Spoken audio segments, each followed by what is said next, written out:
Moi, j'avais plus perdu de combat de 2017 à avril 2021, pendant presque 4 ans. Donc, quand les gens ils découvrent, ça c'est une défaite, ils prennent, ils chargent, ils font des histoires, mais c'est parce qu'ils aiment. Ils sont des experts. C'est les experts qui se retrouvent, ils décortiquent des trucs que, tu vois, ils pensent que c'est dans le film des gens qui Van Damme. Et je le répète souvent aux gens, les gens ont l'impression que on vient en combat comme ça, c'est un jeu. Non, c'est pas un jeu. Parce qu'en vrai, à chaque fois qu'on s'entraîne, même pendant l'entraînement ou qu'on monte dans le ring ou dans la cage, pour ceux qui sont combattants, on risque notre vie. Aujourd'hui, j'ai le plaisir d'accueillir Yves Roland Oli, plus connu sous le nom d'Oli la Machine, boxeur professionnel, champion d'Afrique et du monde, promoteur sportif, préparateur physique, président de club, consultant média, la liste est longue. Originaire de Côte d'Ivoire, il découvre le Muay Thai à 18 ans et très vite, ce sport devient bien plus qu'une passion, un véritable moteur de transformation. De ses premiers combats jusqu'au sommet des podiums internationaux, Oli incarne la détermination, la rigueur et l'esprit de dépassement. Mais au-delà du ring, il multiplie les projets pour faire rayonner les sports de combat. Il fonde le 225 Fight Show, ouvre une salle de sport, lance son propre club, l'Avroyan Combat Academy, et utilise sa voix sur les plateaux télé comme chroniqueur et conférencier pour inspirer la jeunesse. Aujourd'hui, il nous parle de son parcours, de ses victoires, mais aussi de ses obstacles qu'il a dû surmonter. Vous êtes bien sûr là où il faut, et ça démarre maintenant.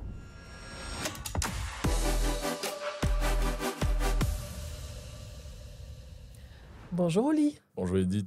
Comment tu vas? Ça va et toi-même? Très, très, très bien. Je suis contente de te recevoir. Moi aussi.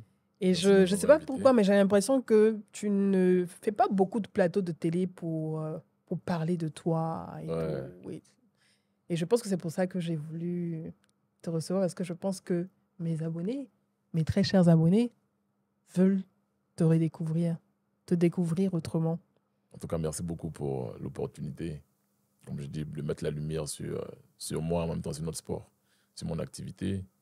Parce qu'il y a plein de jeunes qui rêvent d'être à ma place ou qui rêvent d'aller plus loin. Ouais. Et c'est bien de pouvoir avoir des fenêtres comme ça pour leur parler du parcours et puis continuer à les inspirer. Ouais.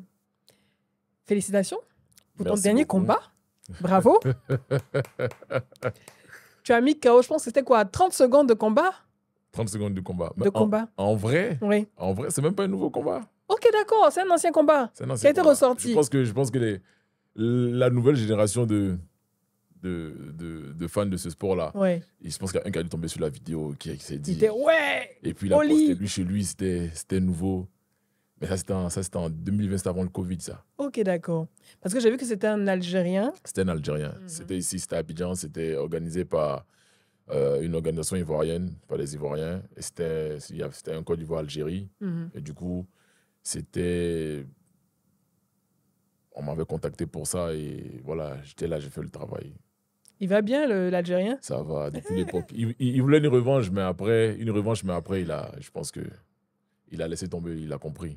Il ne faut pas tenter deux fois. Pas dans les éléphants 2 fois. Une fois, on t'a bipé, deuxième fois, là... Ah. C'est suffisant. Ça va pas être bon. Quand j'ai posté, parce que j'avais vu ça sur Abidjan.net, ouais. Et quand j'ai posté, bon, tu connais, j'ai vu les commentaires. Oui, mais quand Oli gagne, il n'y a pas d'engouement, on ne le soutient pas. C'est quand il perd que oui, les pages vont commencer à parler de ça et tout et tout. Oui, là, il a gagné, soutenez-le, soutenons-le et tout ça. Qu'est-ce que tu penses des réactions des Ivoiriens qui vont régulièrement revenir sur tes défaites et tout? Comment tu le vis, toi, en tant que Oli la Machine, en tant que champion? C'est difficile, hein? Ouais. Après, on en parlait tout à l'heure en off, quand tu es pionnier, la plupart du temps, les gens qui te découvrent, ils sont très demandeurs. Tu vois ce que je veux dire? C'est que eux, ils découvrent Oli la Machine au moment où ils ont peut-être accès à l'information, il y a plus d'informations par rapport à cette activité. Ouais. Tu vois, il y a un buzz autour, Nganou a fait un truc, il a gagné. Ah, mais c'est vrai qu'on est un champion même chez nous ici. Et là, ils découvrent. Et ils découvrent, malheureusement pour toi, pour moi, tu vois, sur où je suis dans une mauvaise passe, tu vois. Et donc, du coup, pour eux, il n'y a que ça, au fait, qui a été fait. Tu vois, on vient de parler de ce combat, ça date de 2020. C'est ça. Moi, j'avais plus perdu de combat. Je vais te dire quoi, de 2017 à avril 2021. Ok. J'avais plus perdu de combat pendant presque 4 ans. C'était un win-win-win-win-win. Win-win-win. Pendant 3 ans. Voilà. De 17 à 21, 0 défaite. Tu vois. Oui. Et donc après, eux, ils tombent dessus à ce moment-là. Et en même temps, moi, je comprends parce que je me rappelle, c'est cette défaite-là contre Patrick Liziki, ce Français-là, pendant le titre intercontinental. Il était grand. Ouais, il était grand, gros et tout. Un peu Apouchou, là. Apouchou, il a joué. Bah, après, tu connais, nous, les Ivoiriens, on est taquins. Si, tu si. vois. Déjà, dans le stade, quand j'arrive dans le stade et qu'on est en train de rentrer, j'entends Apouchou à chaud. Bon, tu nous connais. On a la grande gueule, hein, nous, les Ivoiriens. Ouais, si, si. Chez eux, ça allait être un truc facile et qu'on sort. Mais nous, dans notre métier, nous, on sait que si un adversaire sait utiliser ses armes, ça va être compliqué. Et nous, comme on a le corps à corps en plus qui est prédominant dans la façon de combattre, ça crée encore plus de difficultés. Moi, le jour où on a la pesé, moi, je suis pesé à 101 kg, il est pesé à 141. C'est quoi l'écart? 141, 101? Il y a presque 39 kg, presque 40 kg d'écart. C'est quelle catégorie? On est à la pesée, chez le poids lourd. Poids lourd. Mais on a la pesée. À la base, il ne devait pas être à ce poids, il devait être à 120 kg. Oui. Mais il y a un truc qui s'est passé. Les gars de la Fédération internationale ont mal géré le truc. Il s'est passé quand même 140 Il kilos. arrive à Abidjan, on a déjà investi de l'argent Oui. pour organiser l'événement. Quand il est à Abidjan, c'est là qu'on le découvre. Mais si on annule, il se passe quoi? Tout ce qu'on a investi, c'est zéro. On est obligé de faire la date, tu vois. Et moi, en tant que guerrier, je me dis, bon, de toutes les façons, il est déjà là. Ça va aller. Ouais. Ça va aller, on va gérer. Mais je savais pertinemment que ça allait être compliqué. Oui. Et puis après, nous, la défaite, nous, on deal avec. Donc, quand les gens, ils découvrent, ça, c'est une défaite, ils prennent, ils chargent. Tu vois ce que je veux dire? Comme on dit, ils prennent, ils chargent, ils font des histoires, mais c'est parce qu'ils aiment. Ils sont des experts. C'est les experts. Ils décortiquent des trucs que, tu vois, ils pensent que c'est dans le film des Jean-Claude Van Damme. Tu vois? C'est quand on regarde le film de son assis, mais lui, là même, là, il a quel problème? Le bandit, là, vient toujours chez le bandit, il fait la même chose, mais il ne comprend pas. Ouais. Ils n'ont qu'à le tuer, moi, tu vois ce que je veux dire? Ouais. C'est comme ça, tu vois. Et on connaît les experts du net. Et en même temps, on se dit que, bon, il y a des gens qui sont bienveillants. Hein. On se dit qu'après, les gens, quand ils se découvrent être fans de quelque chose, ils y mettent un peu trop d'organes, comme on dit. Tu vois, chez la belle famille, les Camerounais. Ouais. Ils mettent un peu trop d'organes. Ce jour-là, pendant le combat, quand je perds ce combat-là, mais au stade, moi, j'ai vu les gens en train de pleurer dans la salle. Ah ouais. Pour te dire l'engouement qu'il y avait. Ils étaient à fond dès le départ, en fait. Parce qu'ils étaient à fond dès le départ. Pour te dire que les gens qui se sont déplacés pour venir à l'événement, et même j'ai eu des messages sur les réseaux sociaux de jeunes qui m'ont écrit, mais ils étaient en larmes. Mais les gens, ça leur a fait mal. Et tu vois, en fait, c'est là la beauté du sport, tu vois. Oui. Même si tu ne connais pas quelqu'un, juste que tu épouses la mission de la personne et que tu le suis et que tu dis que ce qu'il fait, ça te touche, les gens, en fait, ils s'imprègnent tellement de ta mission qu'ils deviennent une partie de toi. Tu vois ce que je veux dire? Oui. Moi, j'ai vu des gens pleurer, j'ai vu des gens vraiment... Ça les a choqués, ça leur a fait tellement mal qu'ils n'en revenaient pas. Il y a la fierté ivoirienne. Il y a la fierté ivoirienne derrière. On veut toujours gagner en tant qu'Ivoirien. Tu vois. Ouais. Et là, tu te rends compte que c'est là, tu vois, la beauté du sport, tu vois.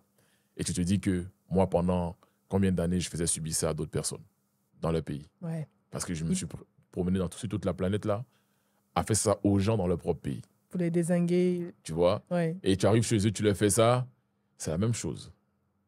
Tu vois. Et donc, moi, je comprends en tant qu'athlète. Tu vois, je comprends, mais les gens, bon, nous, les Ivoiriens, au silence. Ouais. Tu connais. Si. Il faut qu'on l'attaque, il faut qu'on le stresse pour qu'il devienne meilleur. Exactement.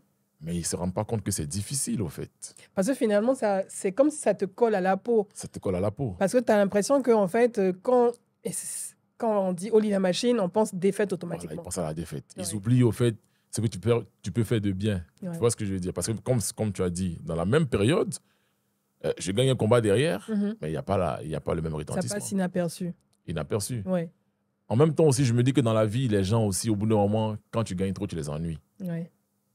Quand tu es trop clean, ça passe tout le temps, tu les ennuies. Ouais. Ils ont besoin de quelque chose pour... Tu vois ce que je veux dire? Je me dis, hein, parce qu'en vrai, on prend mon exemple là, mais si on prend l'exemple, par exemple, d'un gars comme Israël Adesanya, qui est un champion nigérien, ou même Ngannou, quand il perd son dernier combat, tu vois les attaques qu'il a subies. On oublie toutes les victoires qu'il a eues. Toutes les victoires, même quand il gagne son dernier combat, ils sont en mode, lui, il a gagné, mais la dernière fois, là. Ouais, mais pourquoi rester sur ce qui est négatif? Malheureusement, tu ne peux pas contrôler ce que les gens y font, tu vois. Et donc, nous, on sait qu'on a une activité où c'est très ingrat. C'est que dans le sport, Didier Drogba, il a vécu en 2012, tu vois. Le coup de le penalty Le penalty manqué. Derrière, il gagne la Champions League avec Chelsea en mettant un penalty. Ouais. Mais l'Ivoirien n'est pas satisfait. Mais pourquoi toi, tu n'as pas marqué notre penalty là? Au pays, là, tu vaux rien, j'ai les blancs d'infos. Tu vois ce que je veux dire? Parce que pour eux, quand l'Ivoirien il prend ça à cœur, malheureusement, on ne sait pas supporter. Ouais. On oublie que nous, on doit manager avec le stress et on n'a pas besoin de messages négatifs ou de pressing négatif. Tu nous as dit que oui, on a un truc. Mais est-ce que tu connais les comment je vais dire ça? Toutes les situations Toutes les situations derrière, le stress derrière, tout ce qu'on a dû gérer les conditions avant, même du les combat. conditions même du combat et les conditions même de préparation du combat ou même de l'événement. Tu vois ce que je veux dire? Aujourd'hui, je prends encore un autre exemple. Eric Bailly, il n'y arrive pas à l'équipe nationale à cause de ça. Parce qu'on en discute souvent avec les collègues qui sont dans d'autres sports, mais c'est compliqué. C'est difficile parce que tu as peur même. Quand tu te prépares, on dit que tu as un combat, tu as peur de la réaction. De la réaction en avance. Donc, au fait, tu pars en avance déjà. Au fait, comme on dit là, tu pars en avance. Perdant dans la tête. Perdant dans la tête.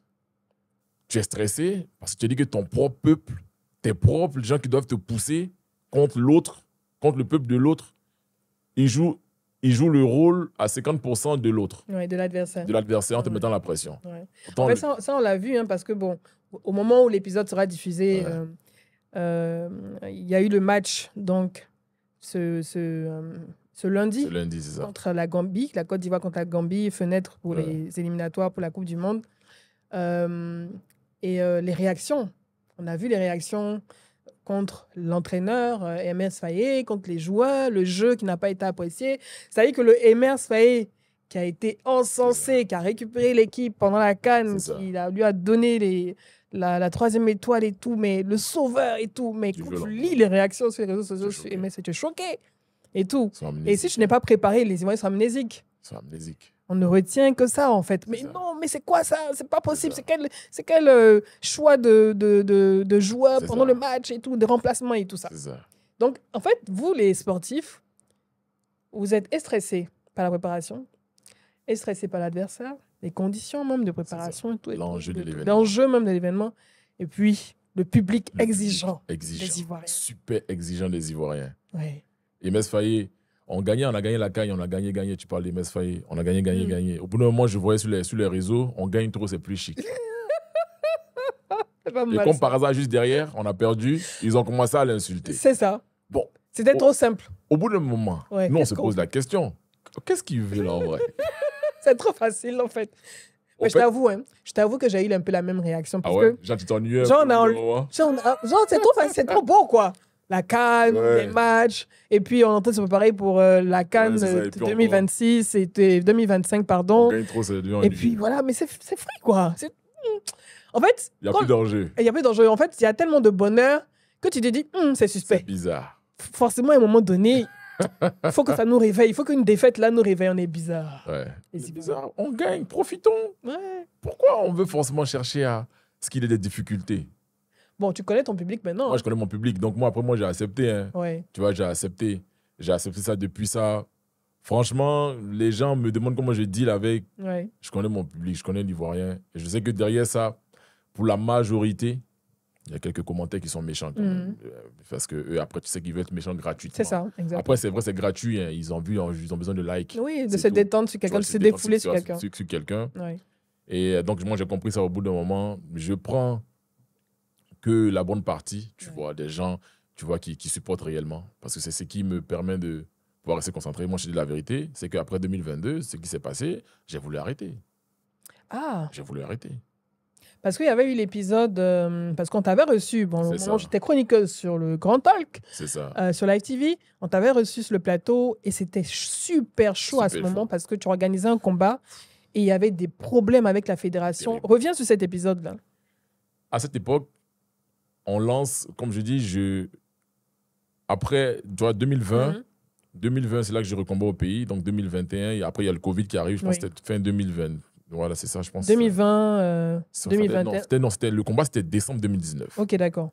Donc la Covid. L'Algérien. La Covid arrive. En mars 2020. En mars 2020. En Côte d'Ivoire. En Côte d'Ivoire. J'ai un combat à Paris, normalement dans la même période, en France. Et on arrive à Paris et tout avec mon staff.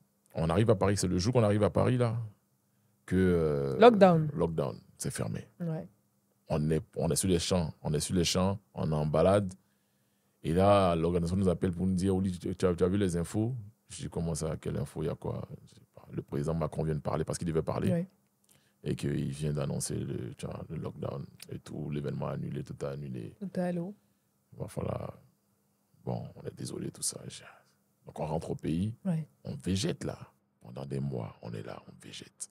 Fatigué, c'est énervant. Là, Tout le monde est coincé à la maison. Tout le monde est coincé. Et il y a un moment où d'accalmie, où ça commence à réouvrir un peu. Et donc là, j'ai d'autres propositions à l'étranger. Je dois repartir encore. Il y a Covid, encore ça a ressurgi. Il y a une résurgence, tu vois. Donc après, on est encore bloqué. Au bout d'un moment, j'ai regardé, j'ai dit à mon staff, je dis, les gars, on va faire un truc.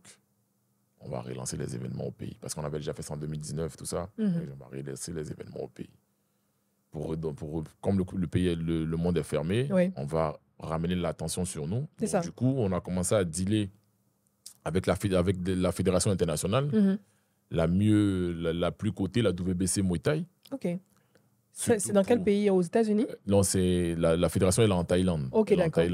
Et c'est la fédération majeure, tu vois, en Muay Thai dans le monde. Et nous, à ce moment-là, on s'est dit, on marque un bon coup. On travaille avec eux, ça va nous coûter, mais derrière, ça va permettre de créer un engouement au pays parce que le pays est fermé, donc les gens ont besoin de quelque chose de nouveau. Et de deux, de mettre la lumière sur les athlètes ivoiriens en dehors de moi. Ouais.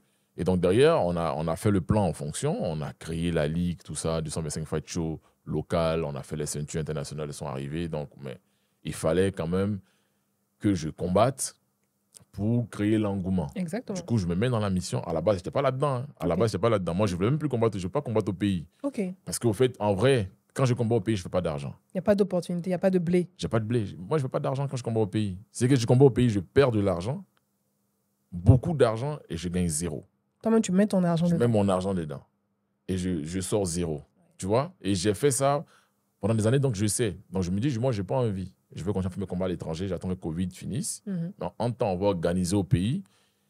Et à cette époque-là, il y a mon associé, un Français qui me dit, Oli, mais si tu ne combats pas...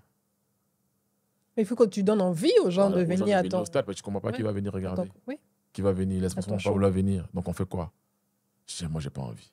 Parce qu'après, je dis, je connais, je vais perdre de l'argent, je ne vais pas gagner. Il me dit, non, t'inquiète pas, on va trouver les partenaires, ils vont pouvoir payer ta bourse, tout ça, nanani, et puis s'occuper, tu ne vas pas dépenser ton argent. C'était peine perdue. On a fait 7 événements, ça m'a ruiné. Non. Je me suis retrouvé presque banqueroute. Non. Presque ruiné carrément. Presque ruiné. On dit la vérité. À la fin de tout ça, là, je me suis retrouvé 100 000 francs sur mon compte en banque. Non. Quelque chose que j'ai pris des années à bâtir. Tu as dépensé combien dedans comme ça? Beaucoup d'argent. Putain. Beaucoup d'argent. Beaucoup d'argent. En fait, j'ai dépensé mon argent et en plus de l'argent que j'avais même pas. Et donc, parce que avec les prestataires, les sponsors en promis ont disparu. Donc derrière, ils sont entrés dans la je me suis endetté. J'ai contracté des dettes comme ça. Je l'ai réglé. Du coup, tu regrettes là. Tu vois, au fait, il y a un peu de regret quand pour en venir au sujet, au fait, on a fait tout ça pour que notre propre fédération pour laquelle on fait ça, parce qu'à la fin de la journée, quand nous on fait ça, c'est vrai qu'il faut toujours quelqu'un, qu'on parle de quelqu'un pour la cause générale. Moi, quand je suis rentré dans les sports de combat, en 2008, tout de suite, les gens ont commencé à me décourager. Parce que ça, en 2008, en Côte d'Ivoire, tu dis tu es boxeur. C'est quoi ça? Il n'y a pas l'argent dedans. Le fou est parti, c'est fini. Ouais. Les Marie Konaté, les Wabi Spider, c'est fini. L'époque de gloire où Houphouët-Boigny, le président, était là. Ouais. Ils étaient bien. Mais il y a eu combien d'années après le président Houphouët, il n'y avait rien eu. Donc 2008, quand moi je m'y mets, je commence à m'entraîner et tout, moi je vois les gens qui me disent, tu vas faire quoi, boxeur, c'est quoi ces conneries, les ça, nanani. Quand même. Tu as perdu ton temps. Tu as perdu ton temps, tu es universitaire. Au lieu d'aller chercher à bosser. Un travail dans le bureau. Tu connais, quand en Côte d'Ivoire, ici, les parents disent d'aller chercher à bosser. Soit c'est par le travail de bureau au plateau, soit d'aller passer concours. Si. Bon, après ces deux options, tu as quoi d'autre? En vrai. En vrai. Et donc, fonction publique, je regarde. Moi, je ne suis pas un gars, je ne suis pas un bureaucrate. Ça m'intéresse pas. C'est pas ton truc. C'est pas mon truc. Je me dis non. Donc moi, déjà, à l'époque, moi, je rêvais déjà tu vois, de faire des choses, d'aider. C'est ta passion, en fait. Ma passion, tu vois. Et donc, tu connais quand tu as la passion, Ma flamme était tellement forte depuis l'époque déjà que, heureusement que j'ai une mère, au fait, qui a été là, qui m'a dit, écoute, je vois que c'est ce que tu veux faire, il n'y a pas de problème. On va prier. Moi, je vais prier pour toi, je te soutiens. Donc, quand ma mère m'a dit ça, Toujours les mamans, quand même. quand ma mère m'a dit ça, quelles que soient les critiques ou bien les gens qui essaient de me décourager et qui me disaient que je suis un truc, moi, au fait, je les écoutais même plus parce que pour moi, au fait, vous comptez pas, en fait. Parce que moi, ma mère est décédée depuis 2017, mon lien avec elle était tellement fort que, au fait, tu vois, elle était mon centre, tu vois, c'était mon tout, c'était mon Dieu. Donc, si elle me disait elle est d'accord, elle a dit qu'elle était d'accord parce que c'était ma passion, mais elle n'aimait pas ce que je faisais. Ça, je veux le souligner. Elle n'aimait pas ce que je faisais. En fait, elle t'a laissé faire mais elle n'aimait pas ce que tu voulais, ce que je voulais, suivre ta vision, mais c'est clair que. Mais elle n'aimait pas, c'est qu'elle n'est jamais venue voir un de mes combats, jamais de la vie. Ah, elle n'est jamais venue voir. Jamais de la vie. En fait, pour elle, c'est que je vois que tu aimes ça, je sais que quand tu aimes quelque chose, tu vas y aller à fond. Je prie Dieu que tu réussisses là-dedans, mais j'aime pas. Ouais. Parce qu'en fait, la difficulté du truc, le stress. Elle avait peur pour toi aussi. Elle a peur pour moi parce qu'en fait, voilà, c'est un métier qui est dangereux. Oui. Et je le répète souvent aux gens, les gens ont l'impression que on vient en combat comme ça, c'est un jeu. Non, c'est pas un jeu. Parce qu'en vrai, à chaque fois qu'on s'entraîne, même pendant l'entraînement ou qu'on monte dans le ring ou dans la cage, pour ceux qui sont combattants, on risque notre vie. Et les gens ne s'en rendent pas compte. Les statistiques sont réelles. C'est-à-dire que les drames arrivent, tu vois. Oui. C'est qu'en moyenne, il y a 17 personnes qui y restent chaque année. 17%. 17 personnes qui y restent chaque année. Bon, tu me diras, dans d'autres sports, c'est plus grave. Les accidents, ça tue plus de personnes. C'est énorme. Hein? Tout ça, tu vois, l'armée, c'est encore plus grave, tu vois. Mais tu vois ce que je veux dire? C'est un métier qu'on embrasse par passion, pas parce qu'on fait de l'argent. Ouais. Et donc, moi, quand je rentre dedans par passion et que je pousse jusqu'à devenir la machine, moi, derrière, j'ai envie que mes jeunes frères, ou bien même mes frères ivoiriens, profitent. Parce que moi, je voyage, je vais à l'étranger en compétition avec l'équipe nationale, en amateur. Même quand je vais là-bas, je parle avec des gens qui sont en professionnel et tout, on discute. Je me rends compte au fait du business qui est autour. Oui. Et de ce que le sport peut apporter. Parce que moi, quand je fais tout ça, moi, je viens de Soubré, je suis à Koumassi, à la Sikoji. Après, je me retrouve à être dans l'avion chaque matin. En fait, le sport t'a donné ces opportunités de voyager et qu'on sort. Moi, je découvre ça, je me dis, attends, mais il y a une chose à faire. C'est-à-dire que ça m'a ouvert l'esprit sur le monde. Et même sur la vie, tu vois. Et tu veux proposer ça ici? Je veux proposer ça ici. Du coup, en 2018, je suis dans l'avion avec le président de la fédération de l'époque, qui est le précurseur de la chose ici. Comment il s'appelle? Maître Atubela, que je salue. On part au Cameroun, où j'ai un championnat d'Afrique là-bas, et il est président du jury. Donc on l'invite, on m'invite pour la compétition. Donc on y va, on est dans l'avion. Et pendant qu'on est dans l'avion, moi, j'étais déjà en train de plancher sur mon projet, parce que ça faisait depuis 2015 que j'étais en train d'écrire le projet 225 Fight Show et qu'on sort. Et donc, je lui parle de ça dans l'avion, je lui explique, j'ai dit, pour donner vraiment, mettre le Muay Thai en place, parce que notre sport est spectaculaire. Le taekwondo, il n'y a rien à dire, tu vois ce que je veux dire. Mais il n'y a pas l'engouement comme chez nous, tu vois, dans les compétitions et qu'on sort. Et nous, c'est entre l'art martial et le sport de combat. Et donc, en fait, ça touche un public plus large, tu vois ce que je veux dire. Mais le taekwondo est installé parce que c'est un art martial et ils ont su faire une politique de développement. Et moi, j'explique au président que voici mon idée. Je vais lancer ma promotion d'événements. Ça sera, voici ce que ça va apporter à la fédération. Et je compte sur vous pour nous accompagner là-dedans, comme vous accompagnez d'autres organisations et tout. Le président, il est d'accord et tout. Je ne sais pas si peut-être que c'est à l'époque, là, quand j'ai expliqué, peut-être que quand il a parlé ça à ce petit à côté, les gens se sont dit et lui, là même, là, il veut venir nous emmerder. On parle de lui, il est en mode. Il est déjà star. Il veut venir mélanger nos moments, il veut venir faire quoi, tu vois. Je ne sais pas comment les gens. Parce que le monsieur, je sais très bien que lui, c'est un passionné. C'est pour ça que quand il est en France, il découvre le Muay Thai, il va en Thaïlande, il fait ses classes et il vient au pays pour l'apporter. Donc, il ne peut pas être. C'est lui qui a introduit le Muay Thai. Il ne peut pas être contre une idée productive qui va permettre à lui, le truc qu'il a envoyé au pays, de grandir. Exactement. C'était sans connaître nos frères. Où nous, on pense au groupe, les gens, ils ont pensé qu'à eux. Et donc, du coup, on s'est fait attaquer. Pendant l'organisation. C'est-à-dire que ça a commencé en 2021, bâton dans les roues. En 2021, on a pu gérer. Ils ont profité du fait que je perde le combat contre le Français en avril, le Apuchu. Ils ont surfé sur ça. Je suis affaibli. Ils ont surfé là-dessus.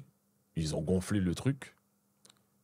Vraiment, parce que c'est là maintenant les gens s'intéressent, parce qu'on est dans Covid. Donc, Internet est devenu un peu plus gratuit pour tout le monde, les Les gens ont smartphones, du tout temps ça. à passer sur Internet. Ouais. Donc, du coup, il faut monter la sauce avec cette défaite. Pour ça, derrière, quand je gagne, ça passe sous silence pratiquement. Et en 2022, on fait le retour là pour le championnat du monde cette fois. Championnat du monde en Côte d'Ivoire. WBC Muay Thai. Ça n'a jamais même été fait en Afrique. Ouais. Nous, on est fiers que la Côte d'Ivoire reçoive ce titre-là chez lui et reçoit le monde chez lui. On est content.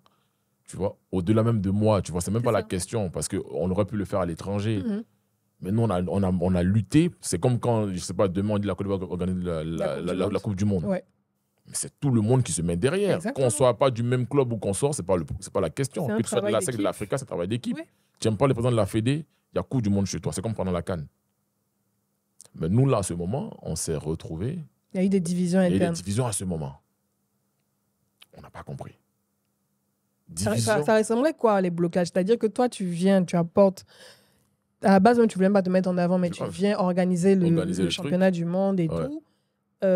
Ça ressemblait quoi, les blocages venant de la fédération à ce moment précis? Ça a commencé par... ça arrive à ce point d'orgue et tout ça. Ça a commencé par on n'a pas le droit d'organiser un tel événement. Tu l'avais dit sur le plateau. On n'a pas le droit d'organiser un tel événement. On s'est dit, mais pourquoi? Non, parce que nous, on travaille avec une autre fédération et ce n'est pas celle-là. Je dis, OK, mais bon, nous, on est en Côte d'Ivoire. Ouais. Bon, l'intérêt de la Côte d'Ivoire est où? Parce que vous travaillez avec une autre organisation. Nous, aujourd'hui, ce qu'on fait, c'est pour l'intérêt du pays d'abord. C'est comme aujourd'hui, c'est un parallèle. Hein. Le président Ouattara se dit que lui, il veut travailler qu'avec le FMI et pas avec les autres banques mondiales. Mais pourquoi? Ça n'a pas de sens. Même lui, il ne peut pas l'accepter parce qu'il faut diversifier. Exactement.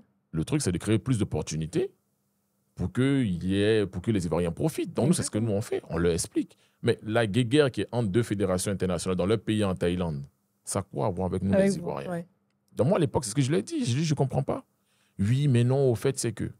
Ah, donc, en fait, il y avait une dissension entre les deux fédérations internationales mondiales et la fédération ivoirienne travaillait avec l'une d'entre elles et considérait que comme toi, tu venais ici, proposer donc le championnat du monde. Ils ne voulaient pas.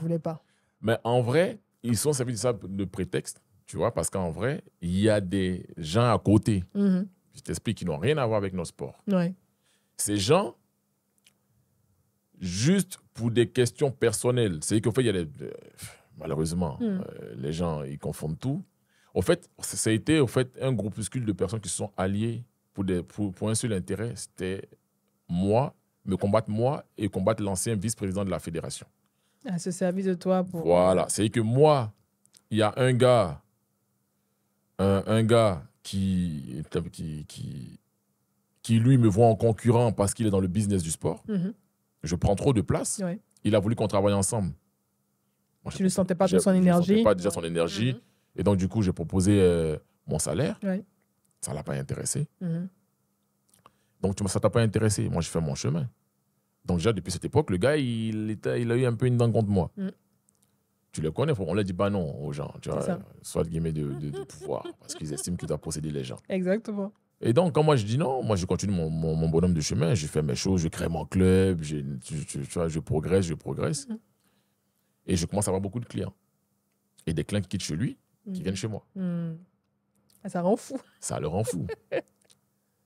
Et il y a une autre personne qui a un problème avec le vice-président de la Fédé, mais en même temps, l'ancien président de la Fédé, le précurseur, lui aussi, il en bisbise un peu avec son petit. C'est plus que Game of Thrones, hein? Tu vois un peu. Et donc, comme lui, le vice-président et moi, on s'entend, ils se sont mis ensemble pour nous attaquer nous deux. Mais lui, il ne combat pas. Lui, c'est juste un président du club qui est vice-président de la Fédé. Il a ses pépettes à lui. Il organise. C'est quelqu'un qui a beaucoup fait pour le Muay Thai en Côte d'Ivoire. Et ça, eux tous, ils ne peuvent pas le nier, surtout les vrais acteurs. Je ne parle pas des gens qui sont venus à côté, les Akoto, qui sont venus par intérêt à côté. Nous, les acteurs, que ce soit l'ancien président de la Fédé, tout le monde en sait.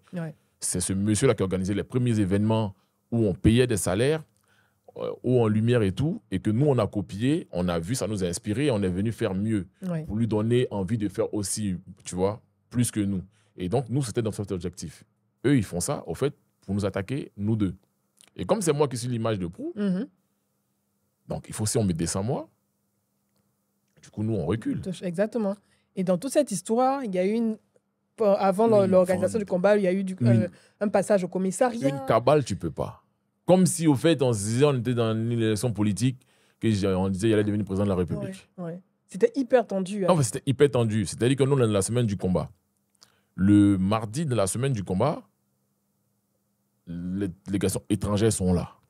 La Fédération internationale, tout le monde. Tout le monde est à Abidjan. À ce moment-là, mon assistant m'appelle, il me dit, ah, vieux. Il dit, tu es où? Je dis, je suis où? Comment? Qu'est-ce qu'il y a? Et moi, tu m'appelles, tu me dis, tu es où? Il y a un problème. Je dis, tu es où? Qu'est-ce qu'il y a? Il me dit, ah, il y a un huissier qui est là qui te cherche. Ok. Et l'huissier, il est parti dans ton club? Dans mon ancien club, mais où je ne partais pas vraiment, je ne partais plus vraiment pour me chercher. Ouais. Et je dis, mais huissier, il veut quoi? Il dit, ah, il a un pli pour le président du 225 Fatio. Je comprends tout de suite. Je dis, c'est bizarre ça. Les bâtons dans les roues. C'est bizarre ça. Pourquoi?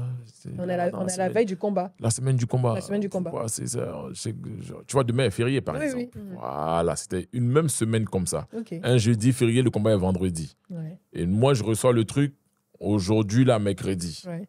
Le gars, il me cherche. Pendant que nous, on a commencé au rond-point en train de faire un flash mob avec les délégations internationales au Grand Carrefour de Koumassi. Et c'est là qu'il nous appelle. Non, moi, je dis, mais c'est bizarre, écoute. Je dis, bon. J'ai dit, ce qu'on va faire, dis au monsieur de me retrouver à 18h, le temps qu'on finisse ici à 18h dans un restaurant en zone 4. Je suis avec mon staff et tout, on est posé là-bas. Donc nous, on commence à appeler. On se rend compte dans les coulisses qu'ils sont en train de mener des actions pour annuler l'événement. Ok. On s'est dit, ok. C'est la veille d'un jour férié. Ouais. On arrive, lui ici, on le reçoit. Il nous explique, il sort le pli et tout. Non, vous ne devez pas prendre le pli. Si vous prenez le pli, c'est que vous avez... Non, en fait, on ne veut pas qu'on nous tombe dessus le jour de l'événement. Ouais. Parce qu'on les connaît, les gens, ils sont fous. Ouais. Quand les gens veulent aller loin dans la bêtise, ils vont loin dans la bêtise. Ça n'a pas manqué, donc on reçoit le gars, on discute. Lui, il nous explique et tout. Bon, nous, on a appelé nos conseils, ils nous ont dit, prenez le pli. Si c'est un référé de justice, il n'y a pas de problème. Au lieu, on s'en occupe. Là, moi, je prends le pli et tout, je décharge. Il n'y a pas de problème. Du coup, le lendemain, c'est férié. On ne peut pas aller au palais de justice. Mais c'était ça le plan. Parce qu'on ne peut pas aller au palais de justice jeudi. Ouais. Mais lui, quand il envoie le référé de justice, c'était le mercredi là, que moi, je devais comparaître. C'est ça. Ah, si j'avais pris ça plus tôt. Plus tôt, je comparaissais. Ouais. Tu vois? Donc, on le prend à 18h, c'est fermé. Ouais, stratégique. Stratégique, tu vois. On discute. Donc, le conseil, il nous dit, ne t'inquiète pas, envoie-moi le truc, nanani. Le soir, on se voit, on discute, je donne le truc. Le vendredi matin, il part. Il règle la situation. OK. Les gars, ils nous ramènent à lundi, après l'événement, pour venir comparaître. Ouais. Tu t'imagines, on va faire un événement de combat. Hein. On vient faire un événement sportif. Je suis fatigué, toi, tu vas combattre. On va aller faire quoi à la justice? Mais au fait, j'étais tellement choqué. J'ai dit, mais attends, les gens, ils sont méchants. C'est que nous, on a investi, on fait tout ça pour que le pays... Pour le rayonnement du sport, du Muay Thai. Du sport, du Muay Thai et consorts. Pour notre activité, nous tous. Nous, on est venus vous trouver les dents. Ce n'est pas nous qui avons créé. Ouais. Et vous faites ça. Vous vous laissez corrompre par des gens, vous faites ça. Donc, du coup, le vendredi, lui, il fait ce qu'il a à faire. Le jour du vendredi. Le vendredi, nous, on a réglé le problème. Donc, la veille, on commence les installations au Yelams. À Port-Boué. Non, à Trècheville. Au Yelams, à Trècheville. On commence les installations la veille. Et dis-toi que moi, ce jour-là, je suis sur le terrain, en train de faire les installations avec les staffs. Parce qu'à cette époque encore, les staffs, ils ne maîtrisaient pas encore vraiment l'organisation d'événements de combat et consorts, tu vois. Donc, pour le ring, pour le truc, moi, je suis perfectionniste, il faut que je sois là pour être sûr que tout est fait. Je rentre à 4 h du matin. Ouais. Je combats le lendemain soir. Ouais. Avec tous les problèmes que j'entends là. Je dors, je me réveille là, tu vois, à midi, je suis posé dans ma cuisine, j'ai fait mon quaquet. Je suis en train de manger. Il boit quaquet. Il boit quaquet pour vrai, aussi. Je suis en train de manger mon quaquet comme ça. Et puis mon portable sonne. Mon portable sonne, c'est un grand frère à moi qui m'appelle de Trècheville qui me dit « Ah, Oli, est-ce que tu sais que tant, ils sont en train de préparer tant contre toi le soir. Là. Les gars, ils sont allés même jusqu'à payer des gens, des badauds, Pour venir saccager pour le venir bois. saccager l'événement. Waouh. Et donc, c'est un grand frère de la rue qui m'appelle et qui me dit, des petits à moi sont venus vers moi qui m'ont dit ça. Et nous, ils ont approché tel gars. Pour qui demander ramène s'il pouvait des faire ça. équipes, s'il peut faire ça. Et donc, quand les gars l'ont contacté, lui, ils l'ont dit, mais il y a quoi ton petit, les gars, genre, il dit non, les gars, ils ne font pas. Donc, ils sont allés prendre d'autres gars ailleurs pour venir le faire. Ouais. Tu t'imagines, la Au dinguerie. niveau de sorcellerie. Hein. C'est terrible, ça, c'est un niveau de Pougla. De forme. C'est comme ils appellent des Harry Potter. Harry Potter Voldemort. Eh oui, je te jure. Mais moi, je suis choqué. Il est plein midi, je viens à peine de me réveiller. Je dis, mais attends. On fait une discussion, je raccroche. Mon associé m'appelle, elle me dit, elle est sur le site en train de finir les installations. À 13h, par là, elle me dit, il y a la police. Je dis, la police? Elle dit, Au Yelem, ça va? Au Yelem, c'est la police est arrivée pour dire d'arrêter les installations. Ouais. Donc elle demande pourquoi.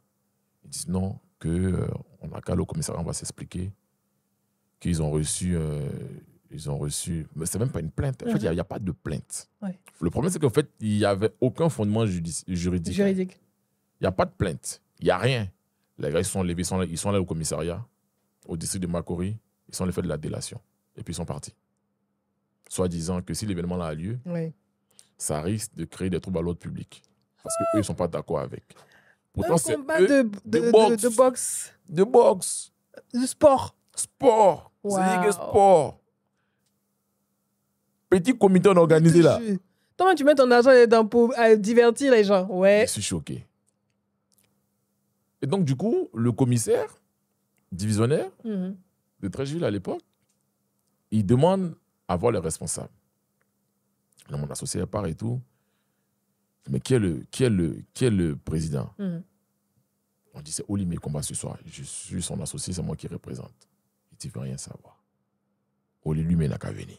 Sinon, là, vous arrêtez tout. Ouais. Je suis à la maison. Puisque c'était, tu vois, demain férié. Oui. Tu connais nos vieux pères. Si. Ils font le pont.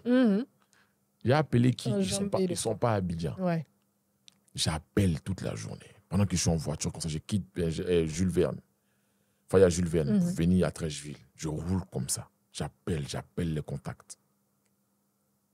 Personne ne prend. Ils sont partis, ils ont fait le pont. Ouais. Ils ne sont pas là. Et on est dans la matinée. Donc, si jeudi, ils sont partis à Sini, ils ont voyagé, ils sont partis où? C'est pas maintenant, ils vont me prendre au téléphone. Ouais. Je laisse des messages, tout. Personne ne bouge. J'arrive au commissariat. On m'a d'abord au commissariat de Treichville. On discute avec les gars. Les gars nous disent non, ils sont venus, ils ont dit tant, l'événement là doit être arrêté parce que le préfet de police a dit que. J'ai dit, mais c'est événement de quoi? On t'a attendu un document pour ça? Rien, je te dis. Ouais. Moi, j'ai fait criminologie en études supérieures. Donc, on connaît un peu le droit, la procédure de droit pénal, tu vois, procédure pénale et tout. Je dis, mais il y a une plainte, on nous accuse de quoi?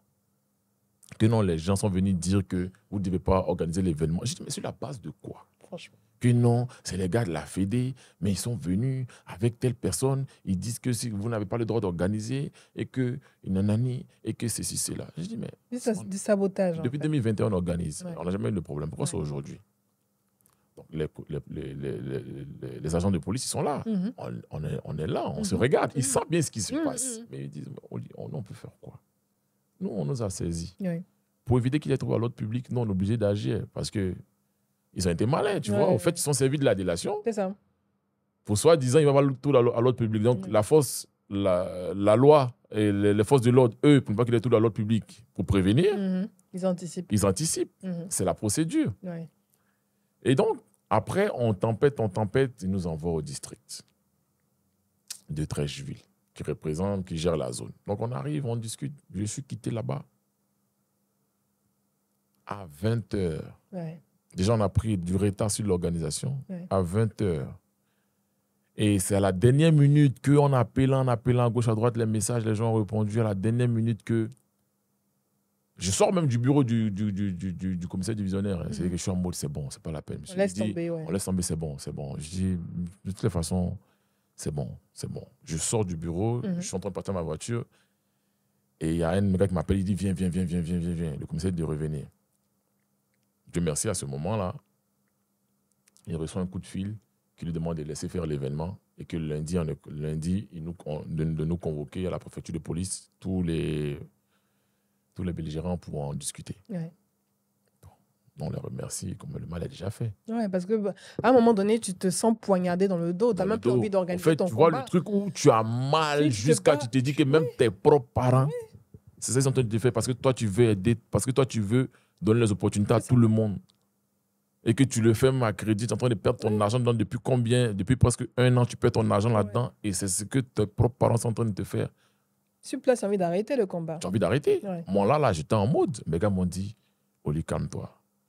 Je dis, ouais, mais vous voulez que je vous dise quoi? Et finalement, tu l'as fait? Finalement, je l'ai fait parce qu'au fait, c'était la mission, il fallait que je le fasse. Parce que si je ne le faisais pas. Parce que les délégations étaient là. Ils sont arrivés, les gens. Ouais. Ils sont arrivés. Les gens sont arrivés. L'argent est déjà sorti. Tout est déjà parti. Avec du recul, peut-être que je n'aurais pas dû le faire. Mais moi, je ne suis pas un planqué. Tu vois ce que je veux dire? Oui. Nous, on ne fuit pas. On va pas trouver des excuses, tu vois. Et puis, les gens auraient eu un argument supplémentaire. Un argument supplémentaire, tu vois, contre toi pour dire, oui, il a eu peur. Il savait qu'il allait truc. Mais tu sais ce qui s'est passé? Dès que je perds le combat.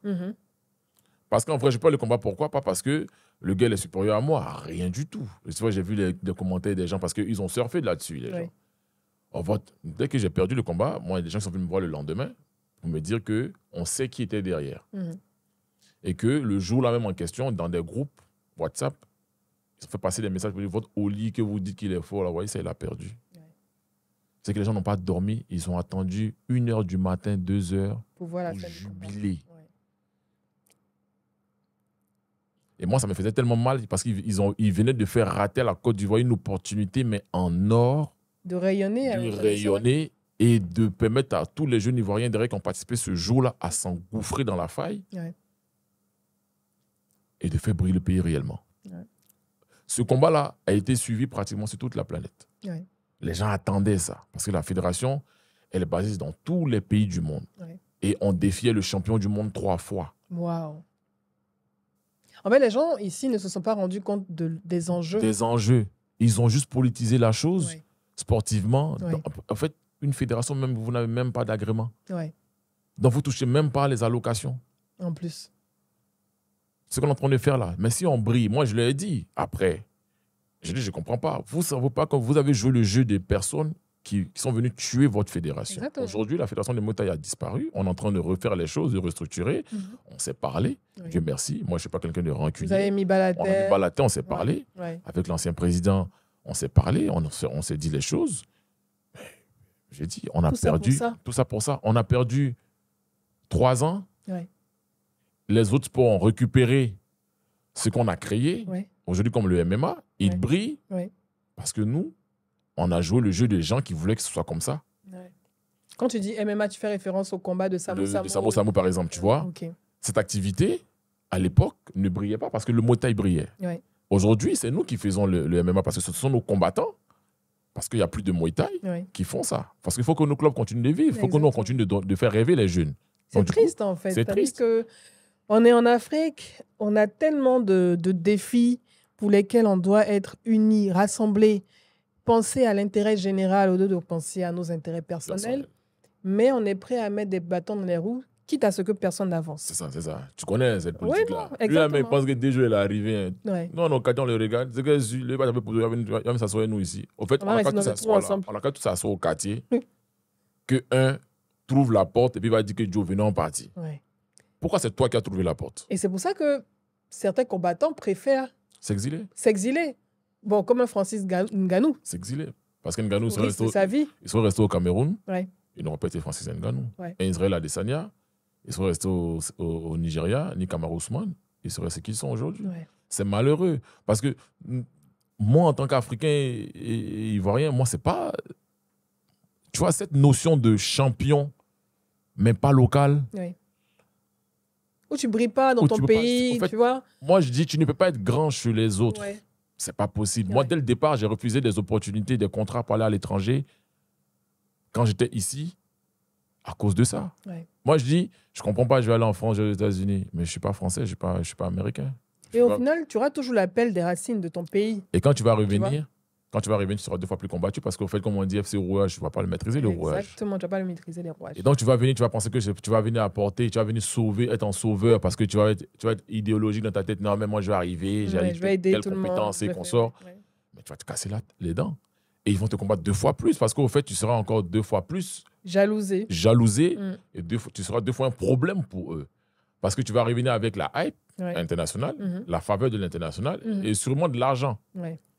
Et donc, soit, même ceux à qui tu fais confiance, ils sont là pour profiter. Bien sûr. Les repéros. Et les repéros. Et les autres, eux, jamais de la vie, lui, il a pensé que quoi? Lui, il pense qu'il va venir comme ça, lui, il va venir changer tout. Il pense qu'il est qui? Tu vois ce que je veux dire? Aujourd'hui, comment après cet épisode, on va dire triste, où peut-être quelqu'un d'autre aurait laissé tomber en disant mais pourquoi je me bats même pour mes frères? Pourquoi je me bats pour le rayonnement de mon pays, de mon sport? Si on me combat, quand tu sors de cet épisode très difficile, où c'était hyper tendu et tout ça, comment tu reprends de la force, du courage, du moral pour te dire ok, malgré tout, je continue, je vais me battre pour le rayonnement du Muay Thai. Où tu trouves la force? Dans ma passion. Ouais. En fait, dans cette flamme-là, au fait, à un moment, ils ont couvert ma flamme. Tu vois ce que je veux dire? En 2022, vous savez qu'on est chez nous, ici, on dit on ne connaît pas la dépression, c'est pour les blancs, tout ça. Ah non, la dépression, elle est réelle. La dépression, c'est une maladie. C'est une maladie, c'est réel, tu vois. C'est ça que nous on appelle Goumen. Tu vois ce que je veux dire? On met ça pour s'amuser, mais c'est réel, tu vois. Et ça m'a beaucoup coûté. Tu as vécu la dépression? Adversité, la dépression, parce qu'en fait, j'ai beaucoup perdu, tu vois, sportivement, familialement, j'ai beaucoup perdu, financièrement tu vois. aussi. Financièrement, en fait, j'ai perdu partout, tu vois, c'était très compliqué, mais difficile. Heureusement que j'ai ma croyance en Dieu, j'ai beaucoup de foi, tu vois, et au fait, j'ai gardé ma foi en Dieu, c'est ce qui m'a permis de tenir, et mon rêve de départ. À la base, moi, je me lance pas là-dedans pour moi, au fait. Moi, je me lance en mission de pouvoir créer quelque chose qui va permettre à la majorité de profiter. En fait, moi, à la base, je suis quelqu'un d'altruiste, tu vois ce que je veux dire. Mon entourage, je me connais, je suis comme ça, tu vois. J'aime pas juste tirer les draps sur moi. Profiter tout seul. Tu vois ce que je dis. J'aime toujours faire manger, croquer tout le monde, comme on dit, tu vois. Que tout le monde profite. Et donc, moi, à la base, quand je fais ça, c'est même pas, en fait, pour moi seul. Parce que je me dis, en vrai, si tu veux aller plus loin, comme on dit, en vrai, il faut permettre à plusieurs, au plus grand nombre, de créer l'environnement, l'écosystème. Parce qu'en vrai, sinon, s'il n'y a pas d'écosystème, tu vas aller nulle part. Ça sera ta chose à toi seul. Tu vas penser que oui, c'est toi qui domines. Mais à la fin de la journée, là, tu domines sur quoi? Tu domines seul dans un endroit. Seul dans un endroit. Et puis, c'est rien du tout, tu vois.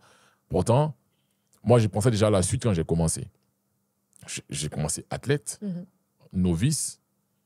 Je pensais déjà, après tout ça, j'allais faire quoi? Il fallait créer l'écosystème. Et donc, pour moi, au fait, je me dis, OK, on me combat en tant qu'athlète, parce que je suis revenu faire des choses au pays. Mais en vrai, moi, en tant qu'athlète, ils m'ont combattu, ils ont peut-être gagné, selon eux. Tu vois, ils m'ont freiné. Le côté athlète de Oli La Machine, le champion. Mais le côté promoteur, président des clubs, ça, par contre, non. Parce qu'en vrai, l'épisode se passe comme ça. Je perds le combat, je perds le titre mondial. Mais c'est la Côte d'Ivoire qui perd le titre mondial. C'est pas que moi, parce qu'on aurait dit quoi? La Côte d'Ivoire est championne du monde de Muay Thai. Et c'est à la fin, ça c'est les... Pour ligne éditoriale, la Côte d'Ivoire est championne de Muay Thai. Tous les médias internationaux allaient s'en... Et après, maintenant, dans le texte, telle date, il y a eu un combat en Côte d'Ivoire de Muay Thai, championnat du monde. L'Ivoirien Oli La Machine a remporté. Mais le gros titre là, c'est pas Oli La Machine qui va écrire. La Côte d'Ivoire est championne de Muay Thai. Et à cette époque-là, pour parler de ça, je pose la question aux gars quand on discute. J'ai dit, si le président de la République, on avait gagné le titre mondial, que l'État de Côte d'Ivoire, par le biais du président de la République, nous recevait. Mais oui. Il recevait qui? La fédération. Voilà. Tout le monde allait recevoir des médailles, de l'argent. La fédération, voilà. Qui vient présenter son champion. C'est-à-dire qu'il va commencer, il va parler avec le ministre des Sports. Le ministre des Sports qui va présenter la fédération. La fédération, par le biais du président de la fédération, Ouais. le vice-président, secrétariat général, le staff des coachs. Et après, vous vous présentez, le champion. Procédure. Ils ont raté tout ça. Ils ont raté tout ça. Parce que les gars, ils ont pensé au fait que c'était moi que le président Ouattara allait recevoir Ouais. et puis me donner les millions moi seul. Ouais. Parce qu'eux, ils le font que pour les millions. Ouais. Nous, on se dit, nous, on crée les conditions pour que demain, le million, il soit facile pour tout le monde. Exactement. Sinon, en vrai, je fais comme les autres collègues. Mm. Je vais à l'étranger. Est-ce que pour gagner de l'argent, j'ai besoin de venir souffrir ici? Je n'ai pas besoin. Je vais à l'étranger, je fais mes trucs. Tu aimes trop ton pays. J'aime trop mon pays. En fait, quand tu es patriote, c'est ça le problème. C'est ça qui Mais moi, fatigue. les gens m'ont dit, Oli, tu es trop patriote. Ouais. C'est que ça t'a coûté. C'est que toi, tu es idéaliste, tu penses qu'au fait, tu peux venir faire pour ton peuple. Mais moi, au fait, c'est cette vision de l'Africain que je ne veux pas qu'on ait. Ouais. Parce qu'au fait, moi, je trouve ça péjoratif de croire que on ne peut pas faire les choses chez nous parce qu'on est chez nous. Pourquoi? Pourquoi on doit forcément revenir comme des grands seigneurs, revenir pour dire oui, non, venez, on va vous aider. Et aujourd'hui, après tout ça, quand tu regardes le Muay Thai, Ouais. Il a reculé. il a reculé. Déjà, De ouf. définis rapidement, c'est quoi le Muay Thai? Parce qu'il y a Muay Thai, Il y a Muay Thai, il y a kickboxing, il y MMA, a MMA, ouais. kickboxing, Ouais, il y a le boxe boxe Thai anglaise, ouais. et tout. C'est quoi la différence? En fait, La nuance. la boxe thaï, c'est le Muay Thai. En fait, Muay, en thaïlandais, ça veut dire boxe. Ok, Thaï, donc boxe du peuple thaïlandais. ok. Maintenant, la boxe thaï, de la boxe thaï a découlé un mix qui est le kickboxing, qui est le K1, qui est le kickboxing, que je pratique aussi. Et ça, en fait, c'est les Japonais qui se sont servis du karaté, Mhm. plus de la façon de faire de la boxe thaï, et qui ont mixé les deux, qui ont créé la boxe thaï. Mais à la base, le K1 et le kickboxing, à la base, c'est les Japonais qui l'ont lancé. Ok. Tu vois? Et donc, lui, c'est un art martial, entre guillemets, un sport de combat. C'est le sport de combat qui a mixé les arts martiaux japonais, surtout le karaté et un peu de boxe thaï, pour faire le K1 et le kickboxing. Mhm. Tu vois? Le Muay Thai, c'est pour les Thaïlandais. Et c'est un art martial où on combat avec les poings, comme en boxe anglaise, Mhm. avec les pieds, comme au karaté. Mhm. Mais il y a une composante en plus qui est la lutte debout. Ah. Et on a le droit de frapper avec les coups de coude et les coups de genou. Tous les coups sont permis. Tous les coups sont En permis. haut, en bas. En haut, en bas. Non, Wow. mais on ne tape pas à terre. On tape pas à terre. Voilà. Maintenant, le MMA, c'est que lui, c'est comme la boxe thaï, Mhm. mais on lutte jusqu'à aller au sol. Et quand on est au sol, on a le droit de frapper Waouh. au sol. Et on intègre maintenant des techniques de lutte au sol et des techniques de grappling ou de jiu-jitsu, qui est un art martial japonais, Mhm. qui permet en fait de neutraliser des adversaires au sol en les étranglant, des trucs comme ça, fait des clés de bras, des clés de cheville, tu vois, des clés de, tu vois, différentes clés. C'est dangereux. Voilà, ça c'est le MMA. En fait, lui, il a mixé un peu tout. Ouais. C'est pour ça qu'on dit MMA, c'est Mixed Martial Art. C'est que les arts martiaux mixtes, ça a été mixé comme ça, Mhm. tu vois. Et nous, aujourd'hui, quand nous, on a créé tout cet engouement des sports de combat en Côte d'Ivoire, c'est le Muay Thai qui depuis des années, c'est ce qui a fait qu'à l'époque, tous les jeunes Ivoiriens qui ne faisaient pas des arts martiaux traditionnels comme le taekwondo, le consort, judo, Mhm. ils faisaient tous du Muay Thai. Parce que c'était un sport de combat, il est facile à apprendre. Parce qu'il n'y a pas besoin de kimono. Ouais, il n'y a pas besoin trop d'équipement et tout ça, ouais. Trop de rituels traditionnels. C'est un peu pour les Iguéis aussi.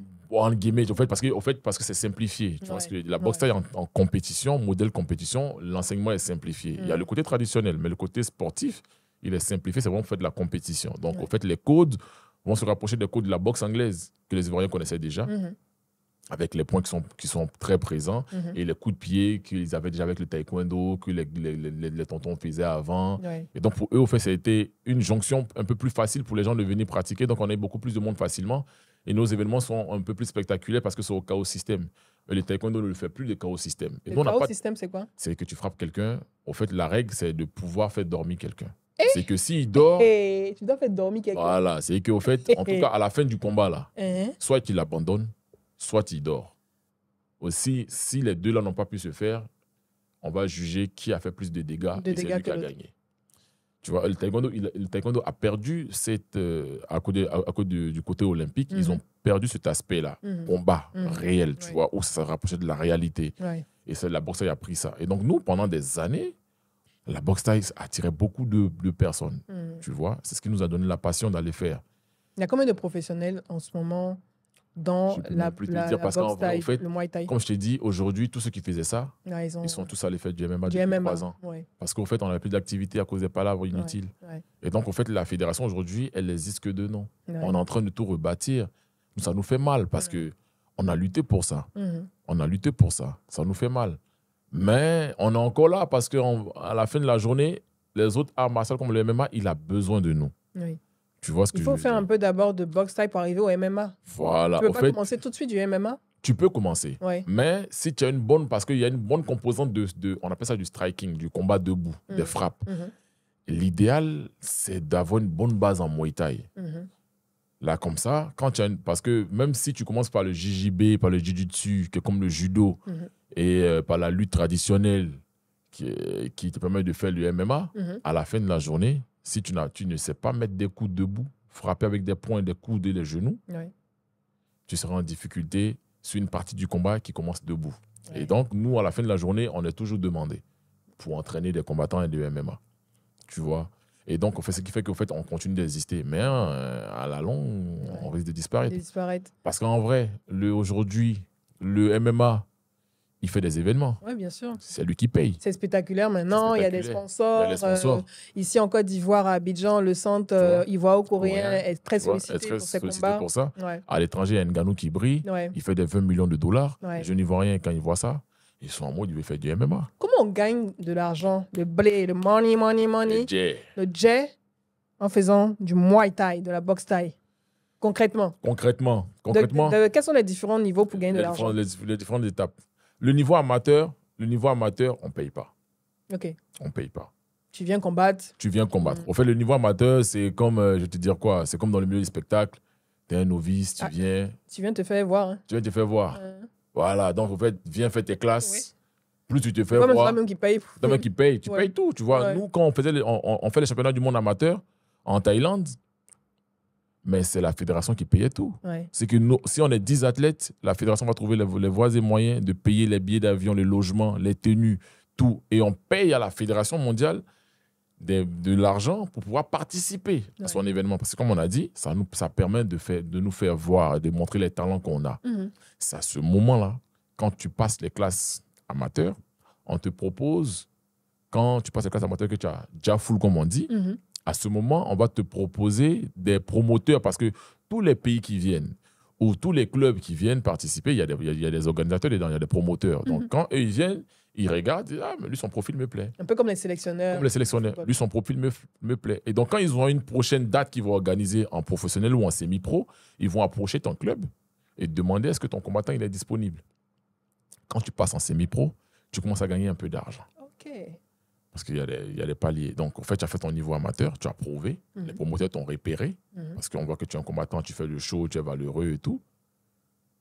Ils te contactent. Donc, tu passes en semi-pro. Le semi-pro, on commence à te donner un peu d'argent, tu vois. Ça peut être 100 000, 50 000. Par combat. Ouais, par combat, tu vois. Quand tu passes le niveau semi-pro, là, quand tu es coopté pour être un professionnel et que les promoteurs te font confiance et te proposent un contrat de combat professionnel, là, à ce moment-là, soit le barème, au fait, il est fait de telle sorte que quand tu es un nouveau professionnel, ils vont te proposer un salaire de base. Un salaire par mois. Un salaire de base. Okay. Donc, pas par mois. Par combat. Par combat.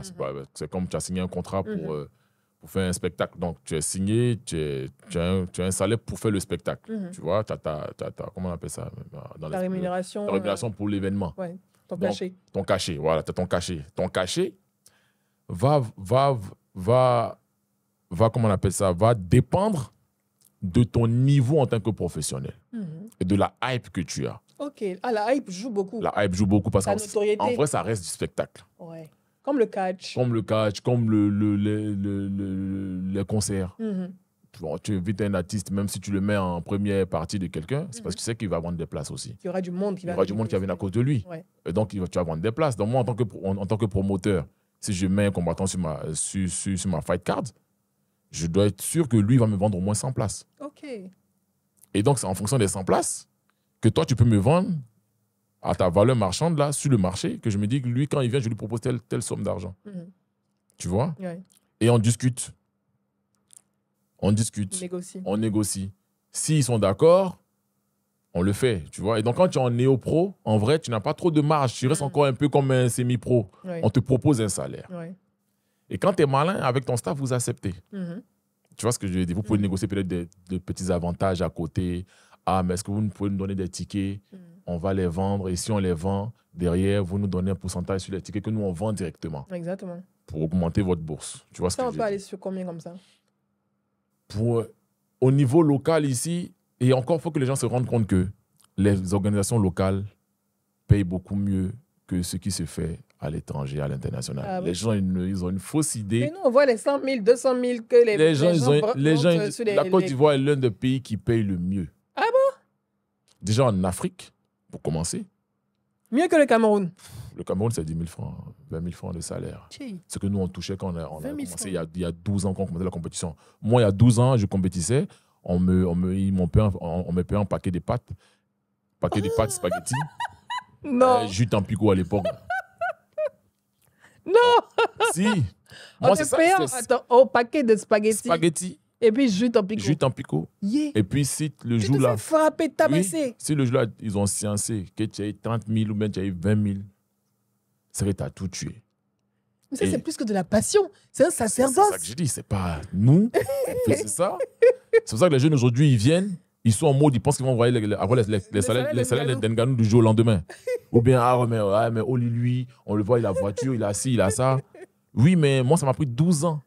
Ça Ça prend m'a du temps, pris les 12 jeunes. Ça m'a pris 12 ans pour commencer à toucher des millions. Ça m'a pris 12 ans. Ouais. Pour toucher des millions, ça m'a pris 12 ans. La patience, La patience.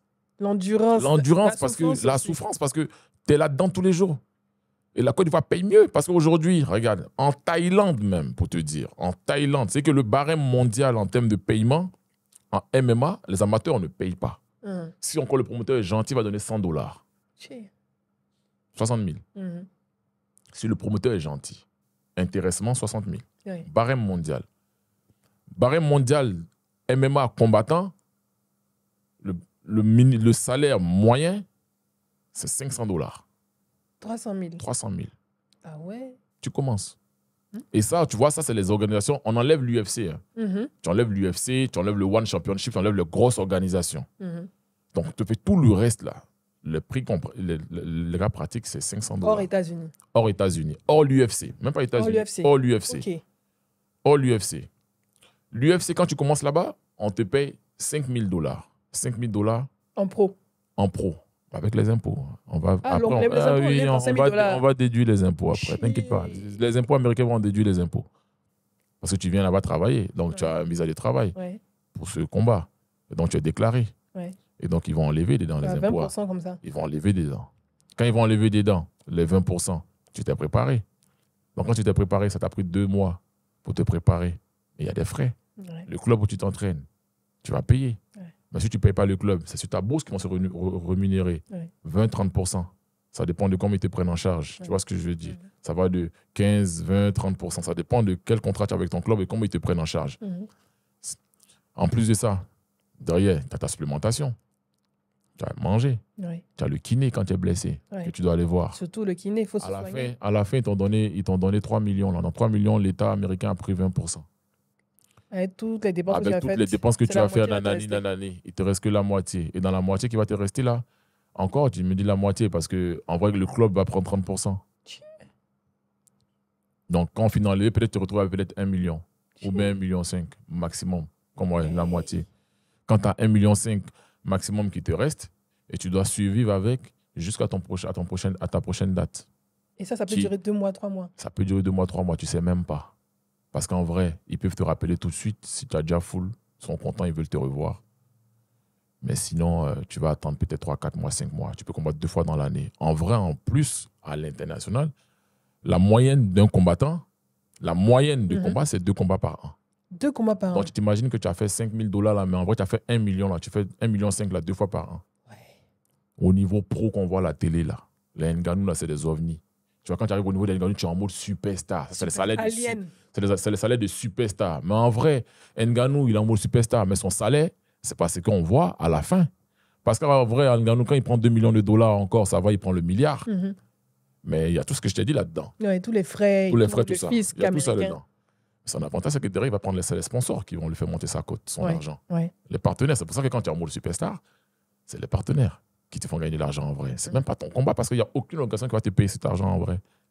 Ce sont les tickets que Les tu tickets, vas vendre, les droits voilà, de les retransmission. pay-per-view. Ouais. Parce qu'en vrai, ton salaire est de 2 millions. Mais quand tu fais 20 millions, là, ou même quand tu as proposé 20 millions, il y a le pay-per-view là-dedans. Ouais. Tout ça. On te dit 20 millions, mais avec le pay-per-view. Hein. Sinon, sans pay-per-view, vas-y, tu as 10 millions. Et puis après, pay-per-view, quand ça va tomber, on va partager. Et donc, si tu es malin, tu prends direct. Si tu espères que tu vas vendre des pay-per-view, mais tu ne vends pas pay-per-view, tu prends. Hein. Tu es malin, tu prends. Et donc, en fait, les gens sont ici. Ils pensent qu'en Côte d'Ivoire, C'est facile. ils vont les salaires. Ouais.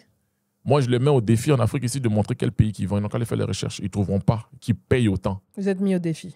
Ils ne peuvent pas. Qui payent autant que ce que AML paye aujourd'hui ou ce que nous, on a payé à l'époque, on organisait. On payait pratiquement la même somme que AML. Donc ici, par exemple, s'il y a beaucoup plus de combats pour les combattants pro, néo-pro, Ouais. ça sera à leur avantage. L'avantage, parce qu'au fait, je le dis tout le temps, quand tu es athlète, tu es combattant, c'est tes combats qui parlent pour toi. C'est ça qui est ton CV. Ouais. Quand on veut te vendre, parce que dans le management et qu'on soit quand on gère nos athlètes, pour les vendre, c'est comme un artiste. Tu veux le mettre sur les spectacles. Bon, il a fait quel événement? Où est-ce qu'il a brillé? Où est-ce qu'il a brillé? Sur quel combat il a brillé et tout. Et donc, tu envoies les vidéos. Le gars, il voit. Il regarde. Ah, mais c'est quoi ces réseaux sociaux? Tu envoies. Ils vont les regarder, ça hype. Ouais. Ah, d'accord. On peut capitaliser là-dessus. En fait, tu dois avoir toute une équipe. C'est toute une équipe. C'est Quand un tu es gros pro, boulot. pour continuer à te vendre. À te vendre, c'est un gros boulot. Et donc, déjà, ici, les gens, ils touchent 2 fois le SMIC. Entre guillemets, quand on donne 300 000. Ouais. C'est presque 2 fois le SMIC, 3 fois le SMIC. Tu vois ce que je veux dire? Tu as 150 000, tu as 100 000. En amateur, les jeunes, ils ont 100 000, ils ont 50 000, ils ont 100 000.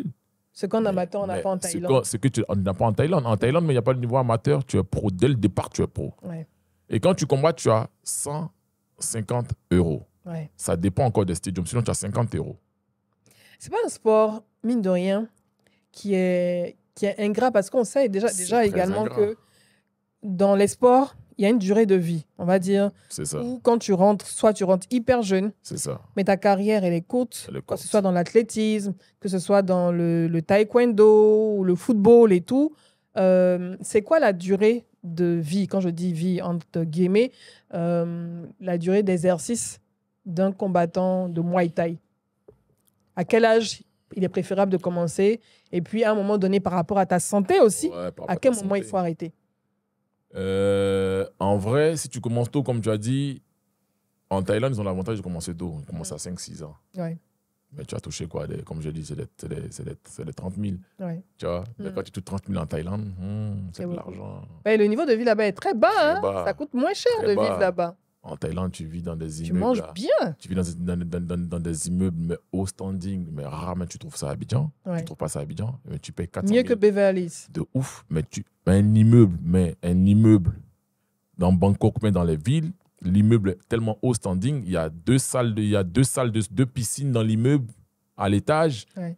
Tu vois sur les balcons, 2 Ouais. piscines, salle de cinéma, salle de sport, tu payes 400 000 de loyer et Internet, électricité et eau. Tout assuré dedans. Tout Non, assuré. pour Toi, 400 000. tu viens, tu dors. Piscine, ça là. Fais équipé. Toi, tu viens, tu dors.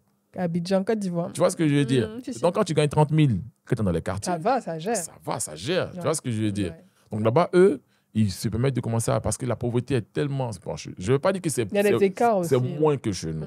En vrai, on se ressemble beaucoup parce qu'il y a quelques années, dans les années 80, on était au même niveau avec les pays d'Asie du Ouais. Sud-Est. Ouais. Mais là-bas, ils sont obligés de faire ça à partir de 5 ans, 6 ans, les enfants. Ouais. Et donc, tu vas voir un jeune Thaïlandais qui va avoir 20 ans, il a 300 combats. Putain. Mais il y a peut-être 100 combats qu'il a commencé à toucher peut-être des 500 000, Ouais. des 600 000. Mais c'est 600 000 en Thaïlande. Et je te dirais, c'est comme 600 000 ici, 500 000 ici. Ouais. Tu vois ce que je veux dire? Ouais. Ça dépend. En fait, aujourd'hui, c'est quand les gens ont les prétentions qui vont dans les quartiers qui sont chers, qui disent qu'ils n'ont pas l'argent. En vrai de vrai. Sinon, tu restes chez toi Sinon, tranquille. si tu restes dans ton quartier, tu vas faire le malin là. C'est ça. Tu as 300 000 de salaire, tu vas Ouais. vivre. Hein. Ouais. Tu vas vivre. Mais Tu vis selon tes tu moyens. vis selon tes moyens. Mais les gens veulent faire C'est des ça. payards. Des Donc, payards. ils veulent vivre d'une manière. Ouais. Donc, en vrai, aujourd'hui, ils disent non, mais l'argent ne suffit pas. Et donc, en vrai, une carrière, si on prend une moyenne, en vrai, ça va te durer autour de 5 ans. 5, 6, 10 ans max. Bon, 10 ans encore, là, c'est vraiment quelqu'un qui n'a pas vécu beaucoup de blessures. Ouais. Parce qu'en vrai, pour développer un athlète, ça va vite, mais en même temps, c'est lent. Ouais. En vrai, il faut compter entre... Pour passer les niveaux et pour l'emmener au niveau pro, il faut compter au moins 3 ans. 3 ans minimum pour commencer à gagner de l'argent avec l'athlète. Ouais. 3 ans. C'est que le projet, c'est minimum 3 ans. C'est un projet. C'est que donc, en fait, ton projet, pour commencer à être rentable, c'est être au-delà de 3 ans. C'est un vrai projet. Si encore l'athlète, il est concentré. Parce que tu connais les jeux. Quand tu vois, il est distrait. Quand ça commence un peu à rentrer. Voilà, c'est ça, tu vois. Ça commence un peu à rentrer, il a un peu de buzz sur les réseaux, les gars le fatiguent, il voit que les gars le like un peu, il s'oublie, il pense qu'il est la superstar, donc après, il ne travaille plus. Et toi, tu as investi de ton temps, de ton argent, de ton intelligence là-dessus. Tu te rends compte qu'au bout de 2-3 ans, le gars, il est plus concentré, il n'est plus concentré sur sa carrière d'athlète, il est sur tout ce qui est autour. C'est compliqué. Donc, il te faut au moins 3 ans. Pour commencer à gagner de l'argent, c'est de 3 ans à 6. Si encore, tu as les bons contacts et que l'athlète, il fait des performances. Si vous avez le bon management, c'est-à-dire que vous le placez dans les bons combats, ou vous ne le mettez pas trop en difficulté, parce qu'au fait, il faut être malin aussi, il faut le monter progressivement. C'est ça. Tu vois, tu le montes progressivement pour qu'il reste frais et qu'il ne prenne pas trop de blessures et que toute sa hype ne descende pas. Donc, au fait, même la hype, tu peux l'arranger quand tu es manager d'un athlète. Tu vois, tu le montes progressivement. Tu es malin. Tu évites le combat trop dur. Tu vois, tu le fais monter jusqu'à ce qu'il soit mûr. Et quand il est mûr, là, tu l'envoies maintenant là où ça paye. Parce que là où ça paye, on ne peut plus tricher. Et tu ne peux plus faire genre, non, mais ça, on laisse. Non, tu ne peux plus tricher. Parce que là, à ce moment-là, quand je parle de tricher, c'est d'éviter le combat dur. Là, tu vas aller prendre le combat dur. Parce que ça paye. Donc, à l'international, il n'y a plus de pitié. Quand on est à l'international, si tu veux vraiment faire en pro, où on paye, parce qu'après, tu peux aller faire des compétitions amateurs. Tu vas en faire chaque mois. À l'appel, ça, c'est pas le problème, mais tu ne seras pas payé. Tu ne vas pas se prendre de l'argent. Mais pro, ça te prend au moins 3 ans minimum pour démarrer avec l'athlète. Et donc, pour le démarrer, tu vas devoir le faire les scènes locales sur le continent. Tu dois tout faire pour qu'il brille. Et donc, lui dire qu'il doit performer. Et après ça, maintenant, vous commencez à aller chercher de l'argent. Mais ça va commencer par quoi? Quand je dis de l'argent, ça va être peut-être de 1 million plus 1 million s'il gagne. Donc, 2 millions. Mais quand tu as 2 millions de gains, mais que les dépenses vont être 3-4, vont être à 5 millions, en vrai, toi, qui est le promoteur de l'athlète, tu ne fais pas d'argent. Tu vas commencer à faire de l'argent quand il va commencer à toucher peut-être au-delà de 5 millions.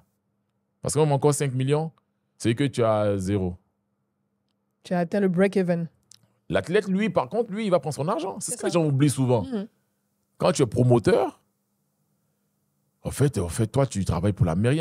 Si demain, le gars, après 5 ans, le gars n'est pas reconnaissant, qu'il te saute entre les mains. C'est pour ça qu'il faut faire les contrats aussi. Tu fais le contrat, mais ici, là, tu as fait contrat les petits là. Quand ça commence à jouer, tu es sur le contrat, il commence à pleurer. Ah, mon vieux, les parents viennent demander pardon. Tu regardes, tu laisses. On a eu ces cas-là plusieurs fois.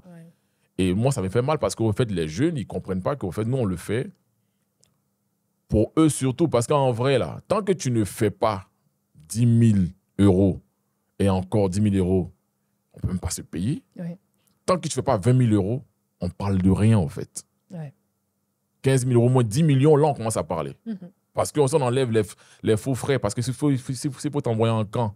Parce que quand ça doit être sérieux, là, tu ne vas pas t'entraîner en Côte d'Ivoire. Il faut payer le billet. Tu vas commencer ton camp ici. C'est ça. Mais il y a une supplémentation, il y a les médecins, il y a tout ça à te faire faire. Ça coûte de l'argent si on doit le faire sérieusement. Mais tu dois nous prouver qu'on doit miser autant sur toi. Et souvent, ils ne comprennent pas et puis ils sont impatients. Moi, souvent, quand je suis avec eux, les jeunes, j'ai perdu plein d'athlètes comme ça, je leur dis, vous êtes impatients. Les gars, ça m'a pris 12 ans. C'est que quand j'ai commencé à faire de la compétition, ça m'a pris 12 ans pour être établi, pour qu'aujourd'hui, même je suis là, je refuse des combats, je n'ai pas envie de faire. Non, je n'y vais pas. Non, j'y vais. Ça paye combien? Le travail. Ah, ça paye combien? Ah, d'accord. Et souvent, ils voient que les sponsors viennent te chercher. Même encore devant, si on connaît les sponsors, ils payent combien? Bon, mais après, on prend parce que bon, c'est le truc, il faut. Tu vois? Mais eux, ils pensent qu'au fait, parce que j'ai un chose truc, donc c'est facile. Non. Mais tu ne fais pas 15 000 euros de trucs. Nous, on ne gagne rien. Parce qu'on va prendre quoi? On va dire on prend 30%. Mais en vrai, si tu as gagné peut-être, je ne sais pas, là, tu vois, les jeunes, ils combattent, ils vont faire 300 000, 200 000. On respecte le contrat. Donc, on prend les 30%. C'est ça. On fait exprès. Pour qu'ils apprennent que c'est un travail, que tout le monde travaille. C'est pas du jeu, Mais quand l'argent, les 30%, ils viennent, que tu as pris dans sa main. Mais lui, il a oublié que pendant tout le temps, il s'est préparé là. Tu achetais les vitamines. Quand il disait, ah, vieux, c'est chaud, tu lui donnais un billet.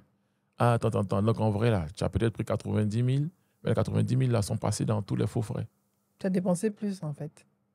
En fait, c'est, je le redis encore, c'est un vrai sacerdoce. C'est de la passion. La passion. En espérant tomber sur une pépite Une pépite qui va qui devenir va un gars. devenir une ganou plus tard, qui va générer de l'argent, en C'est fait. ça. C'est vraiment un travail de chercheur C'est ça, d'or parce c'est que ça. c'est hyper dangereux C'est comme hyper sport dangereux comme et métier. hyper ingrat, en fait. Ingrat. Les blessures, on en parle des blessures parce que j'ai essayé de faire un peu de boxe thaï. J'avais pris un coach à la maison. C'était Ah ouais. 2020, Ouais. en tout cas, période de Covid, là, Ouais. 2020-2021. Et lui, il faisait des petits combats Ouais. amateurs, tu Si, vois. si. On leur donnait il y avait une marque là, de bière qui leur donnait des bières Ouais. après les combats. L'homme fort, je sais pas, une compétition d'homme fort. Là. Doppel, un truc Exact, comme ça, un Doppel, truc comme exactement, ça, ouais. Doppel. Et j'aime beaucoup la boxe thaï. Donc, j'ai pratiqué un peu avec lui. Il venait à la maison me coacher. Mais à un moment, les échauffements de ça là, quand le coach vient sonner mardi Tu es soir, stressé. à 18h, 19h, déjà, Tu es en tu rentres, tu es stress. fatigué, tu es stressé Ouais.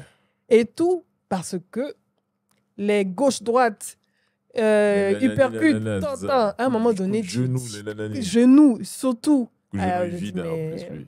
c'est hyper dangereux. Tu peux te casser, tu peux te déchirer un ligament et tout ça. C'est chaud. En plus, les combats, en tout cas pour MMA, ça se fait au sol et tout. On peut arriver jusqu'à la mort même. Bien sûr, bien sûr. Est-ce que tu as eu des cas de blessures dans ta carrière qui t'ont fait dire, OK, à un moment donné, ah, là c'est chaud, je ne pourrais plus combattre.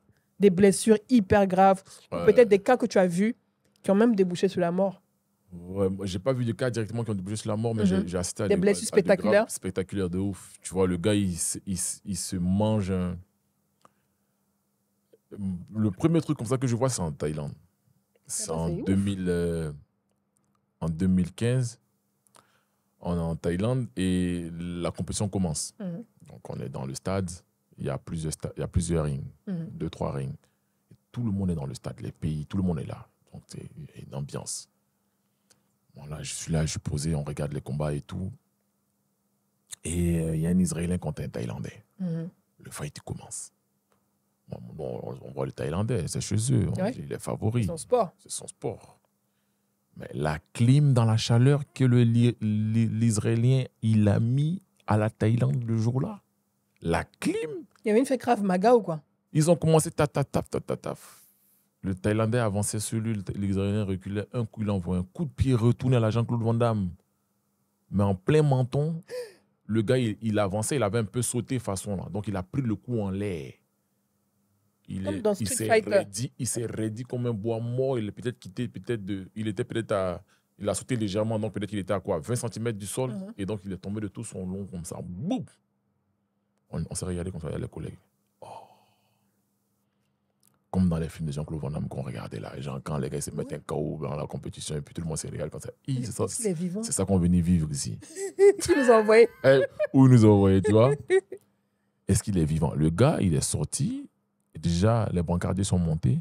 Civière, coude en Minerve. Ouais. Ils l'ont sorti comme ça, brancard. Ouais. On n'a plus de nouvelles. Bon, il n'est pas mort, mais... Là, tu te dis, merde. C'est quoi ça? Attends, mais c'est ce métier qu'on a choisi.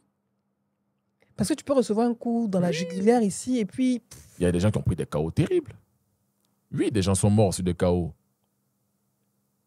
En Thaïlande ou en boxe anglaise, ce que tu veux, les gens sont morts. ton pied se casse en deux comme ça. Le tibia qui se fend en deux. Aïe. Tu mets un coup de pied, le gars il bloque tibia contre tibia ou tibia genou, ton pied se casse, ça c'est monnaie courante.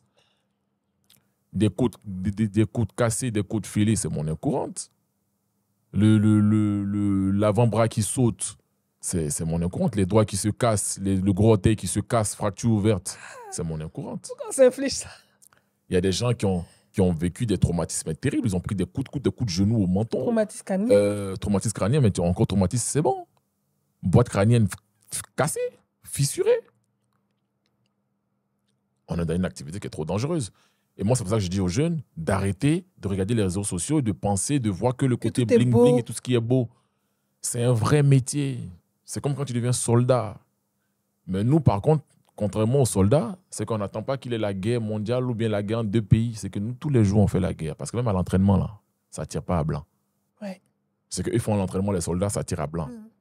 Nous, on ne tire pas à blanc. C'est qu'on a l'entraînement, là, même dans la semaine de l'entraînement, là, tu peux te casser des côtes. Tu peux partir quand tu as venu, tu as le pied cassé, tu as les côtes cassées, tu as la mâchoire déplacée, le nez cassé. Ouais. Il y a des gens, il y a un combattant anglais, il a perdu un œil. Aujourd'hui, il a un œil de verre. Putain. Michael Bisping. Il a pris un high kick, un coup de pied dans la tête. Les nerfs de l'œil ont sauté. Putain.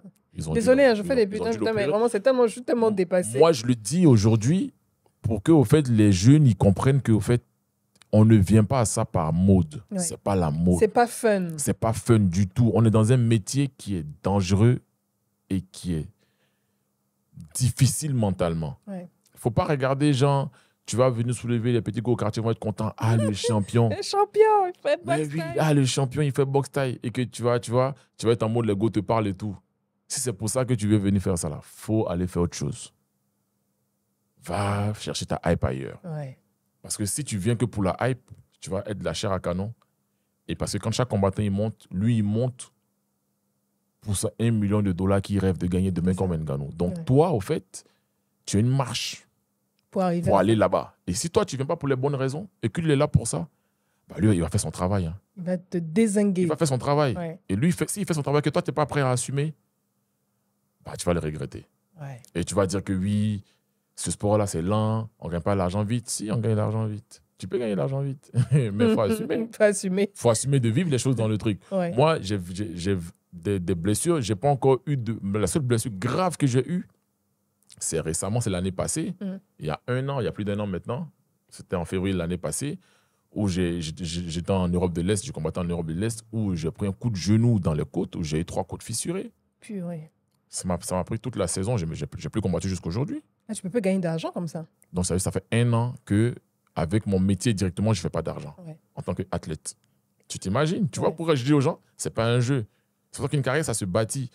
Parce que même si tu as fait quoi? 5 millions, 10 millions, un an sans combattre, 10 Ouais. millions, c'est quoi? En deux mois, c'est fini. Et donc, moi, c'est pour ça que je dis dès le départ, j'ai pensé à la suite. Et donc, tous les moves que je faisais, tout l'argent que je gagnais, Tu as fait une tous les salle moves de que je sport. faisais, voilà, je me suis positionné en fonction. Ouais, Tu vois, en ouais, fonction. ouais. J'ai fait des investissements. J'ai Ouais. préparé ma retraite en investissant, en investissant soit dans la pierre, soit, tu vois, dans le truc. Et aujourd'hui, tu vois, depuis 2 ans, j'ai mis en place vraiment ma structure, ma salle de sport, tu vois, qui tourne Qui est situé aux deux plateaux. à Cocody d'Anga, Ouais. tu vois, non loin Très de grande salle de sport. non loin de la clinique d'Anga, tu vois, Mhm. The Love Training Camp. Ouais. Mais c'était un objectif. Ouais. Et tu vois, parce qu'en vrai, une vie d'athlète, ça ne dure pas. Moi, j'ai une C'est- longévité, ça fait 12 ans que je suis là-dedans. Ouais, ouais. Mais en 12 ans, je n'ai pas commencé à gagner des millions en 12 ans. En vrai, moi, j'ai commencé à faire le million, c'est 2018, en combattant. C'est récent. 2018 que j'ai commencé à faire des millions en termes de salaire, de prestations de combattants. Ouais. Avant de démarrer, on parlait en off de... Mm. Parce que c'est vrai que tu as donné les niveaux de rémunération un peu partout en Afrique. Mais il y a l'exception. Ouais. Dans la lutte, Ouais. en tout cas dans les combats Dans martiaux, au Sénégal. De combat. Avec la lutte sénégalaise. Sénégalais, c'est une dinguerie. tu m'as donné les prix, les salaires des C'est gars. J'ai vérifiable en plus, pété c'est un ça. câble. C'est vérifiable. Au fait. C'est ça qui est pire. Au fait, c'est que les gars au Sénégal, un lutteur sénégalais, en vrai, qui est professionnel, il n'a rien à envier à un footballeur. Il s'en Ouais. fout, au fait. Toi, tu viens en France, tu es aux États-Unis, tu es dans le froid là-bas. En France, tu cailles pour aller faire des combats pour gagner 5 000 euros, 3 000 euros, 4 000 euros. Lui, au Sénégal, il te fait 10 000 euros classiques. Ouais. Et les plus gros, ils vont jusqu'à 200 millions, 300 millions de francs CFA. Non, 200 millions. 200 millions pourquoi? Pour venir faire, ils vont show. faire l'entrée là, ils vont danser. Dans l'arène, là, Et- avec le et gris-gris, tout dès ça, que là. tu tombes net, c'est fini. Et ça dure même pas 30 secondes, 1 minute, 2 minutes. La lutte combat. sénégalaise ne dure pas. Si tu regardes la lutte sénégalaise, ça ne dure pas. Dès que, au Non, fait, attends, 200 millions, le 300 principe millions. en lutte sénégalaise, si ta main touche le sol, Ouais. ton genou touche ta main touche le sol, tu as perdu. Au fait, tu ne dois pas toucher le sol. Ouais. C'est le principe. Mais ils remplissent des stades, Non, ça, je l'ai vu, ça. tu vois. Et donc, ils ont réussi à mener le sport à un certain niveau. Parce que c'est une tradition Voilà, culturelle, tu vois, c'est aujourd'hui, ancré c'est ancré. chez les Mais Sénégalais. ils ne faisaient pas d'argent à l'époque, vraiment. Ouais. Il a fallu que des gens viennent et qu'ils le rendent showbiz pour qu'aujourd'hui, Comme le football américain. tu vois, au fait, ils se sont appropriés la chose. Mais aujourd'hui, lutteur sénégalais au Sénégal, c'est des superstars. c'est des superstars. Les gars dans les quartiers, tous les jeunes veulent leur ressembler. J'espère que la Côte d'Ivoire va arriver à ce niveau. Ils roulent des bolides de compète. Ouais. Mais un footballeur sénégalais qui vient comme un Sadio Mané qu'on sort, oui, t'es milliardaire. Ils sont presque au même niveau. Bon, t'es milliardaire, puis quoi? Ouais. En vrai. Bon, peut-être que tu vas peut-être aller acheter des terrains à 1 milliard. Moi, je ne peux pas, peut-être, avec mon argent directement. Ouais. Mais avec l'argent que je gagne, je peux aller prendre crédit à la banque pour payer le milliard. Ouais. Donc, si on veut avoir le même train de vie, où est le problème? Ouais. Tu vois ce que je veux dire? Ouais. Ça veut dire qu'il y a un modèle possible. Il y a un modèle possible. Tu as Ouais. un Bombardier, un Tyson Gris, un consort. Ils font de l'argent. C'est des gens qui ont fait de l'argent dans le Sénégal. Ils ont des écuries. Mais ils font de l'argent là-dedans. Il y a de l'argent. Il y a de l'argent en Afrique. Il y a moyen de faire de l'argent en Afrique. Il faut juste que les gens soient ouverts. Il faut que les fédérations soient ouvertes et Ouais. qu'elles commencent à penser business. Parce qu'en vrai, à la fin de la journée, on ne peut pas rester là à dire que oui, on va créer de l'émulation sans parler business. Ouais. Business is king. À la fin, c'est le business. Ouais. Les fédérations vont gagner de l'argent Mhm. parce qu'elles vont faire plus de licenciés. Mhm. Aujourd'hui, la Ligue sénégalaise, tu n'imagines pas combien de licenciés ils ont. Dans tous les quartiers, tous les enfants, toutes les familles veulent que l'enfant devienne lutteur sénégalais. Ouais. Et donc, c'est que des adhérents et des gens qui ont des licenciés. Ouais. C'est réel. Aujourd'hui, en Côte d'Ivoire, on voit comment les sports de combat sont en train de prendre de la place, comment le sport même est aimé chez les Ivoiriens. Mhm. Et donc, en fait, il y a des choses à faire en termes d'émulation. On l'a vu là récemment, quand Samuel a combattu, Mhm. la salle était full. De l'engouement sur les réseaux De sociaux. l'engouement sur les réseaux sociaux. Ouais. À l'époque, quand je combattais, c'était pareil. On a fait la télévision plus de 4 fois en direct. Ouais. Du moment où on est en direct à la télévision, les partenaires ne peuvent pas continuer à dire que ce n'est pas des activités qui comptent. Ouais. C'est pas possible. Tu vois ce que je veux dire? Ouais. On espère donc, que la Côte d'Ivoire va y arriver. La Côte d'Ivoire va y arriver. On l'espère vraiment. Nous, on le veut, tu vois, parce Ouais. qu'au fait, ça va permettre de sauver tellement de jeunes Ivoiriens. Ouais.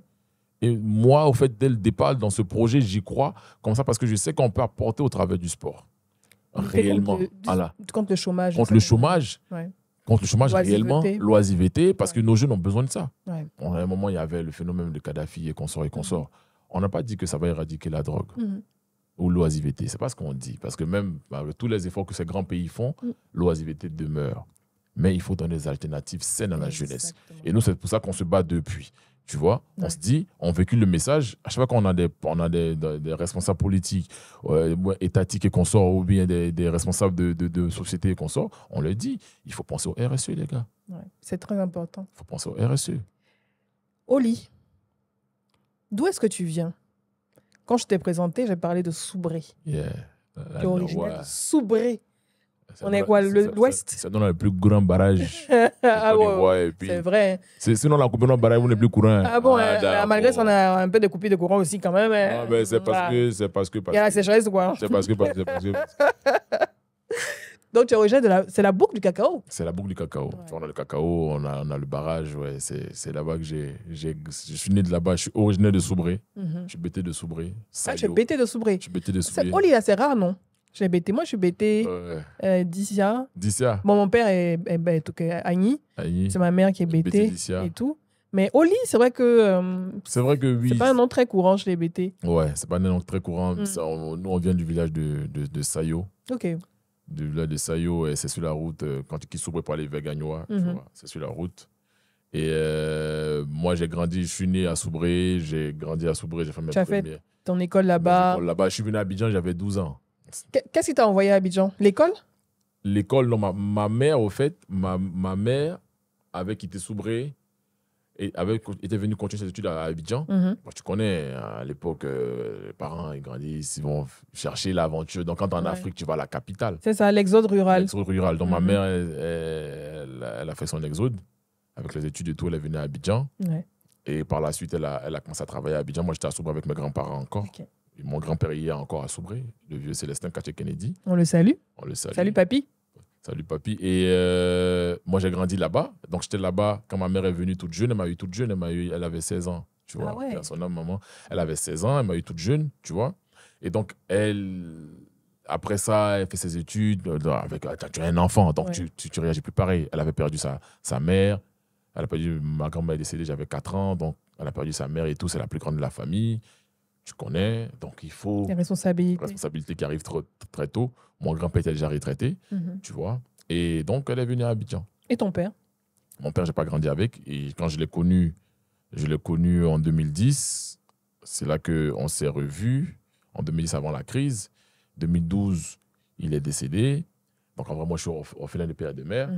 Ça fait un moment. Et du coup, moi, j'ai grandi avec la famille de ma mère. Elle est là à Abidjan. Et moi, je fais tout ce que je fais à Soubré. Tu vois, je découvre le sport, tout, la vie. C'est à Soubré quoi, que tu as découvert. Que j'ai découvert tout ça. Jean-Claude Van Damme, tout ça qui m'a donné envie de devenir. Ah, tu regardais Jean-Claude Van Damme? Ouais, Tu as été baigné dans ces films comme ça. On m'appelait Jean-Claude Van Damme. J'aimais trop Jean-Claude Van Damme. J'aimais trop Jean-Claude Van Damme. Bon, aujourd'hui, je regarde les films. Il nous blaguait pas un peu. Il se foutait de nous. La dernière fois, si kickboxer, mais je dis, il est méchant. Il est méchant. Ou bien l'un des derniers films où il était entre le grand écart entre deux camions. Mon ami, il est méchant. Campagne de publicité, je crois. Il est méchant. Il se couche, on lance coco dans son ventre. Mais qui fait ça? Avant, nous regarder ça là. C'était trop fort. C'était impressionnant.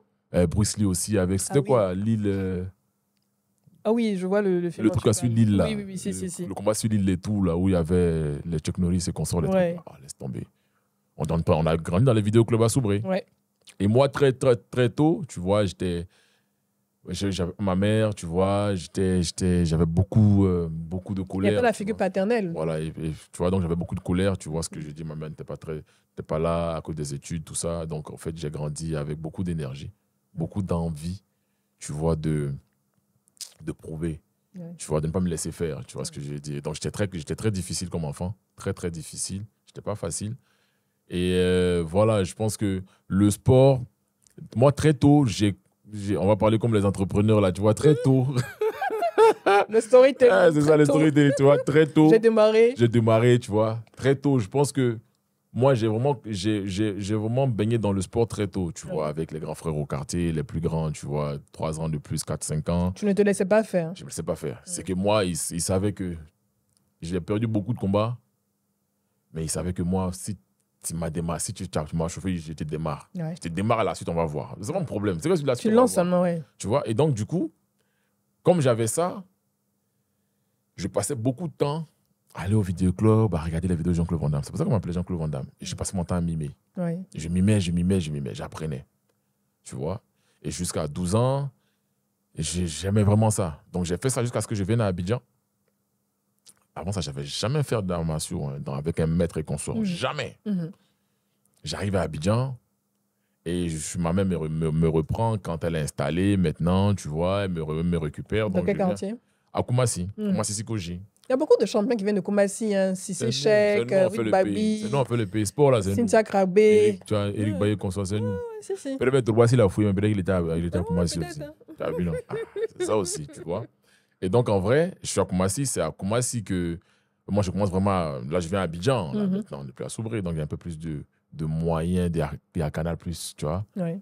Donc, il y a les VHS. Tu peux regarder des films. Donc, on louait des films à la maison. Donc, voilà, je passe mon temps maintenant à regarder les vidéos. Là, maintenant, tu vois, je peux au vidéoclub, c'est à la maison. C'est ça, chez toi. Donc, je regarde. Et mes oncles, ils étaient fans des sports de combat, des arts martiaux. Donc, on regardait. Et à l'époque, Canal+, ça commençait à diviser des trucs. Donc, souvent, on regardait chez les amis qui avaient Canal. Qui avaient l'abonnement. Avec les oncles, on regardait Canal+, les événements de boxe taille et tout, de kickboxing. Donc, c'est comme ça que je m'intéresse. Et en 2008, de mon Soubré natal où j'ai fait les 400 coups, je pense que jusqu'à aujourd'hui, les gens de Soubré, ils savent c'est avec qui j'ai grandi, ils ont une idée de moi. Une fois, j'ai vu un post à l'époque. Quelqu'un qui a dit, ouais, Oli, toi, Yves, ouais, t'en as fait des palabres, c'est devenu ton métier. C'est devenu ça qui te rapporte de l'argent. Tu vois, c'est que tu as fait palabres jusqu'à tu vis des palabres.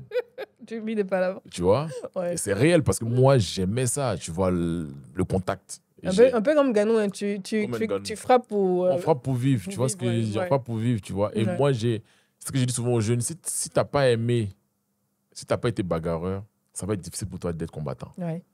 Parce qu'en fait, le cœur, même pour te battre dehors, là, déjà, là, imagine, ce cœur-là, tu dois avoir, mais multiplié par 10. Ouais. Pour faire en face de quelqu'un qui sait comme toi et qui est aussi dangereux que toi, tu penses l'être. Ouais. Tu vois? Et si tu n'as pas ce cœur, tu ne peux pas. Ouais. Parce que même nous, là, à la veille de combat, on ne dort pas, jusqu'à présent. Tu t'imagines? Ouais. Et donc, toi, tu n'as même pas parlé avant. Et puis, un matin, quand tu as vu comme ça marche, là, tu es venu faire aussi. Tu as t'engouffré dedans. L'agence, là, tu vas bien manger. Hein. Tu vois? Donc, s'ouvrir la boucle du cacao. Franchement, J'ai fait Soubré, Koumassi. Soubré, c'est bon, je pense que Soubré, c'était... Mais je pense que c'est là que tout est parti. Hein. J'ai beaucoup rêvé à Soubré. J'ai beaucoup rêvé à Soubré. Et quand Tu te projetais déjà depuis je me projetais Soubré. déjà à Soubré, tu Ouais. vois. C'est que je voyais ces choses dans les films. En Ouais. fait, on n'avait pas Canal à Soubré. C'est ça. Il fallait attendre le samedi. Pour aller chez... Ciné, quoi, de RTI, là, à l'époque il y avait RTI Ciné seulement. Club, ouais, Ciné je Club pense, de ouais. RTI. Il n'y Ouais. avait que ça. Parce que Ouais. dimanche, c'était West End. C'est ça. Donc, Ciné Club, quand il y a un film la nuit, on veille. Surtout quand tu vois un film de Jean-Claude Van Damme, Si. on veille. Donc, peut-être tu volais un peu les 50 francs qui traînaient par le vidéoclub. Tu vois, les 25 par le Ouais. vidéoclub pour regarder les films de Jean-Claude Van Damme. Ouais. Et donc, moi, je rêvais déjà depuis là-bas. Est-ce qu'en venant à Abidjan, tu venais aussi poursuivre tes études ou bien tu t'arrêtais à un moment Non, en donné? vrai, à Abidjan, je venais faire mes études. Hein. Ouais. En vrai, c'est que je n'aimais jamais le sport déjà parce qu'au fait, je jouais déjà au foot à l'époque à Soubré. Mhm. Je jouais au foot, j'ai été dans l'équipe de l'OASU de mon Ton école? école, de Mhm. l'école primaire. J'étais dans l'équipe de l'école. Après, j'ai été dans l'équipe de l'école aussi au collège, Mhm. tu vois. Et donc, moi, j'aimais déjà le sport, j'aimais le foot. Et après, j'ai fait du basket. Ok, ça J'ai- touche à beaucoup de sports. J'aimais beaucoup le basket. J'ai fait un peu de rugby aussi à l'époque. Tout ça à Soubré. Hein. C'est ce que j'ai vraiment baigné dans le sport à Soubré. C'est que j'ai fait du rugby aussi, mais le basket, en fait, après le foot, je me suis vraiment donné au basket. Ouais. J'ai fait du basket, tu vois.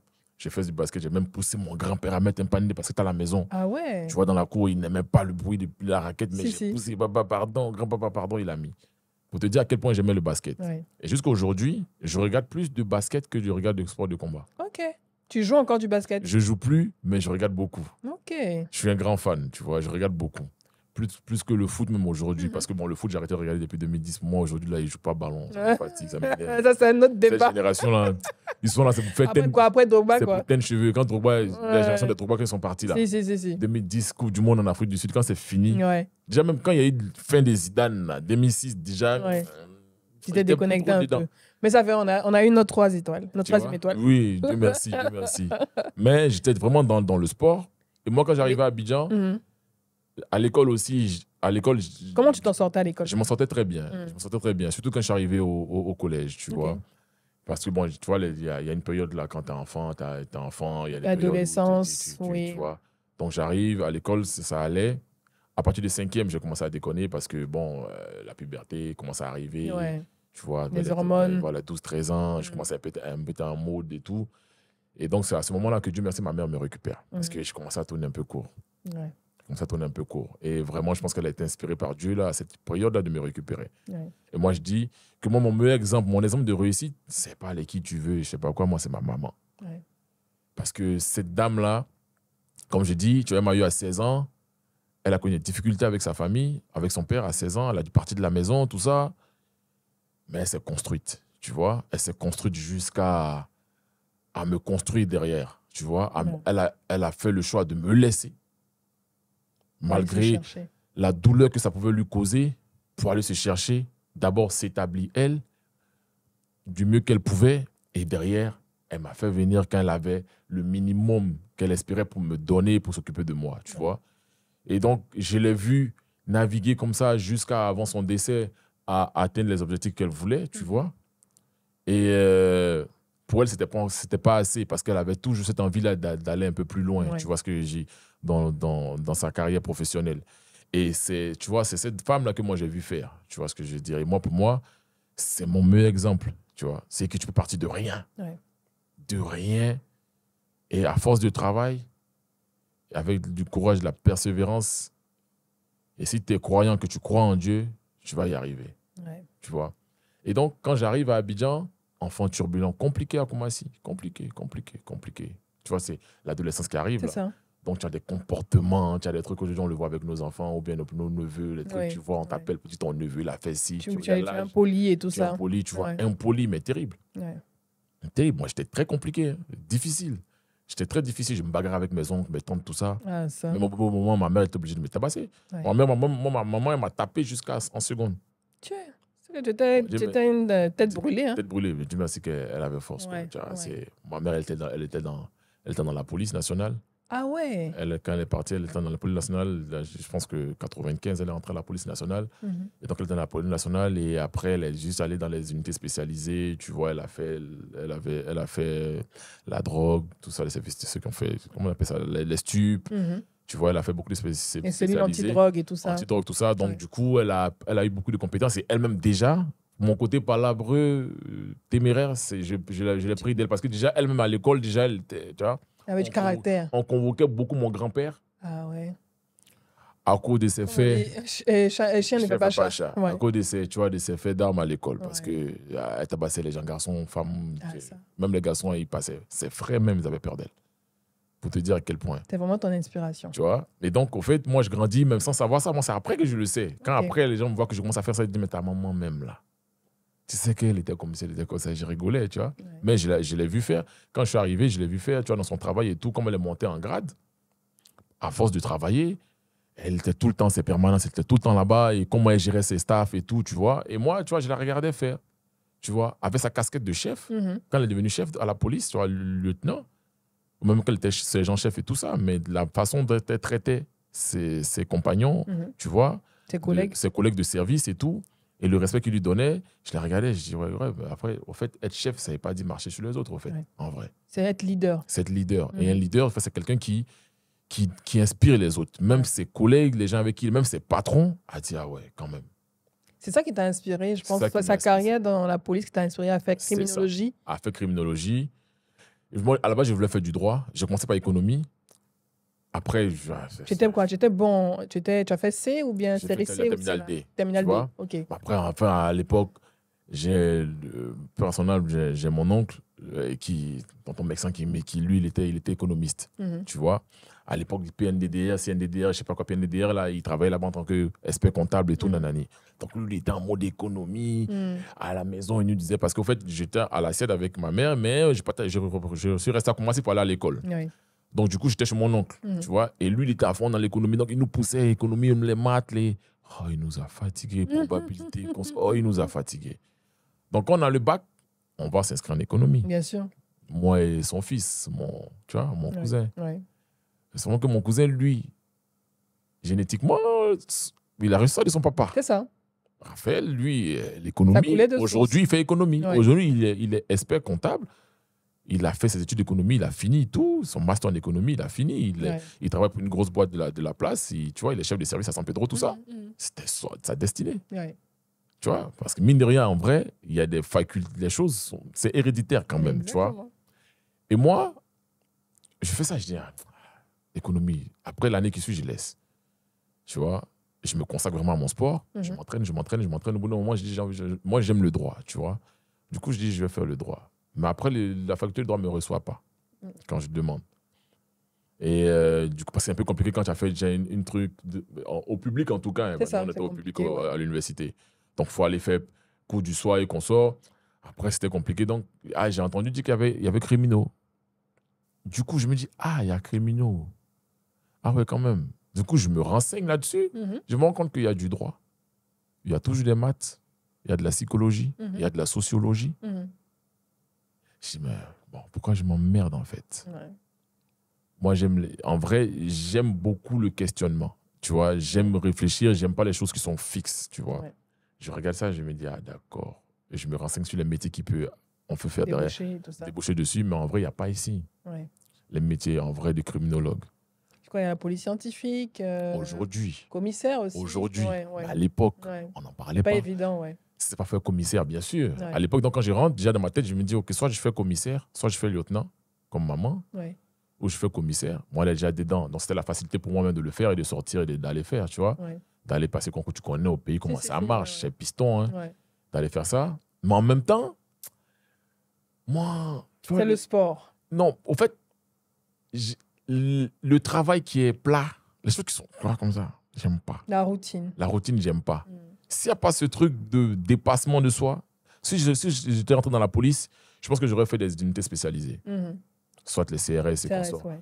Mais en vrai, il y a quoi de bon même que tu as fait ici? Il y a quel bon truc à maintenir? Ouais. Tu vois, en vrai, quand c'est pas que c'est en période électorale, un peu, ça chauffe un peu. Sinon, là, C'est ça. je connais les collègues qui sont dedans, des grands frères ou bien des amis qui sont rentrés, ou bien des petits amants qui sont rentrés. C'est pas très stimulant. Ils végètent en vrai. Ouais. C'est pas stimulant, tu vois. Donc, du coup, j'ai dit, peut-être que j'ai fait procureur. Ça, par contre, j'aime bien. Mm. Tu vois, j'aime bien. Ça me permet de réfléchir, d'être au contact du droit. Et de toujours penser derrière le problème qui est posé, et de voir pourquoi est-ce que les choses sont arrivées comme ça, pourquoi la personne est arrivée à faire ça et tout, nanani. Mais j'ai regardé aussi, tout ça là, c'est long. Finalement, Moi, le destin. Le destin a fait que je me suis dit peut-être que j'ai fait l'armée, j'ai fait les forces spéciales. Ouais. Et là peut-être que j'allais kiffer, mais j'allais faire quoi des bons encore. Donc, tu as réfléchi jusqu'à... Tu as fait l'armée, finalement? J'ai pas fait. J'ai rien fait de tout ça. Ah, Et en 2008, là, ouais. je croise une affiche, on me parle de boxe thaï. Ouais. Je me rappelle de Jean-Claude Van Damme. Jean-Claude Van Damme. J'essaie. Hum. J'appelle, je suis à la SIAD, là, j'appelle, je tombe sur le gars, je m'entraîne avec eux, je regarde le truc, je dis, ah, moi qui aime regarder derrière les choses, je commence à faire des recherches. Moi, quand les gars ils venaient chez moi, on était posé, moi, dans mon ordinateur, à l'époque, que Dieu merci, j'avais un ordinateur, c'était à l'époque de VIP-Net, là, à l'époque, là. Tu te rappelles les box, là? Ouais, si. Moi, je passais mon temps à faire des recherches sur la boxe thaï et le business. C'était quoi? Les combats? Ça s'est passé comment? Ça s'est organisé comment? Et ça, je dis, ah, il faut que je fasse ça. Et tu as commencé à t'entraîner? J'ai commencé à m'entraîner, mais sans relâche. C'est-à-dire que sans relâche, sans discontinuer. C'est la seule activité qu'au fait jusqu'à aujourd'hui, sans discontinuer, je suis là-dedans. Tu as trouvé ta vraie voie, en fait. Ma vraie voie. Et tu vois, au fait, le fait même de pouvoir moi-même vivre la chose directement, de pouvoir le transmettre en même temps, parce que j'aime transmettre en même temps, et de pouvoir développer des talents, tout en me développant moi professionnellement en même temps derrière, ça te stimule. Ça me stimule, tu vois. Et me réveiller le matin de me dire que, OK, tu vas aller t'entraîner aujourd'hui, tu vas faire ci. C'est parce que tu sais que quand tu vas faire ça là, ça te permet de pouvoir faire ça demain, d'avoir des connaissances qui vont te permettre de pouvoir aider d'autres jeunes demain à avoir des connaissances et de le transmettre et d'être impactant réellement, que d'aller d'être planqué dans un coin. Et puis oui, peut-être que tu vas être impactant, mais pas comme tu veux, tu vois. Et même découvrir le monde. Et donc, moi, ça m'a permis de découvrir le monde, de voyager et de changer ma vision des choses. Ce qui a fait que ça m'a ouvert beaucoup plus l'esprit, tu vois. C'est que l'esprit de réflexion qui était derrière la criminologie, tu vois, de se questionner sociologiquement, pourquoi, comment, tu vois. J'ai retrouvé dedans. J'ai retrouvé ça là-dedans, dans le sport. Et aujourd'hui, si tu devais résumer pour terminer ton parcours en un mot, qu'est-ce que tu dirais? Ce parcours jusqu'à présent, qui continue toujours. Mais si tu devais le résumer, quand tu regardes en arrière, par quel mot tu pourrais le résumer? Par quel mot? C'est fort, hein? Tu as dit que j'aime te questionner, non? Ouais. Je dois aller chercher le mot. Te questionner, réfléchir. De mots qui pourraient résumer tout ce parcours de Soubré avec tout ce que tu as vécu, les voyages. Simple, la passion. La passion.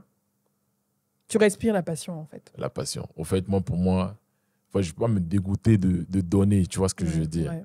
En fait, tout ce que je fais jusqu'à aujourd'hui, c'est pas passion, tu vois.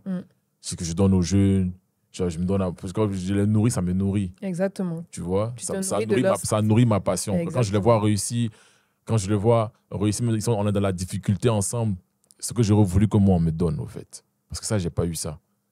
Si tu avais un message pour les Ivoiriens, pour le grand public en général, Oli est là. Si tu avais un message pour les Ivoiriens qui te suivent, qui te soutiennent, qui pour certains ne te comprennent pas forcément, et qui découvrent aujourd'hui, grâce à cet épisode, qui est vraiment, réellement Oli Roland? Qu'est-ce que tu leur dirais pour la suite? Parce que tu as d'autres challenges qui t'attendent. Tu as d'autres. On n'a pas encore fini la mission. Et non, la mission, elle continue toujours. Parce que le give back, tu le continues. La transmission, et tu as un sport à développer ici en Afrique. Si tu devais leur donner un mot, leur passer le message en leur disant, oui, les gars, on est ensemble. Qu'est-ce que tu leur dirais?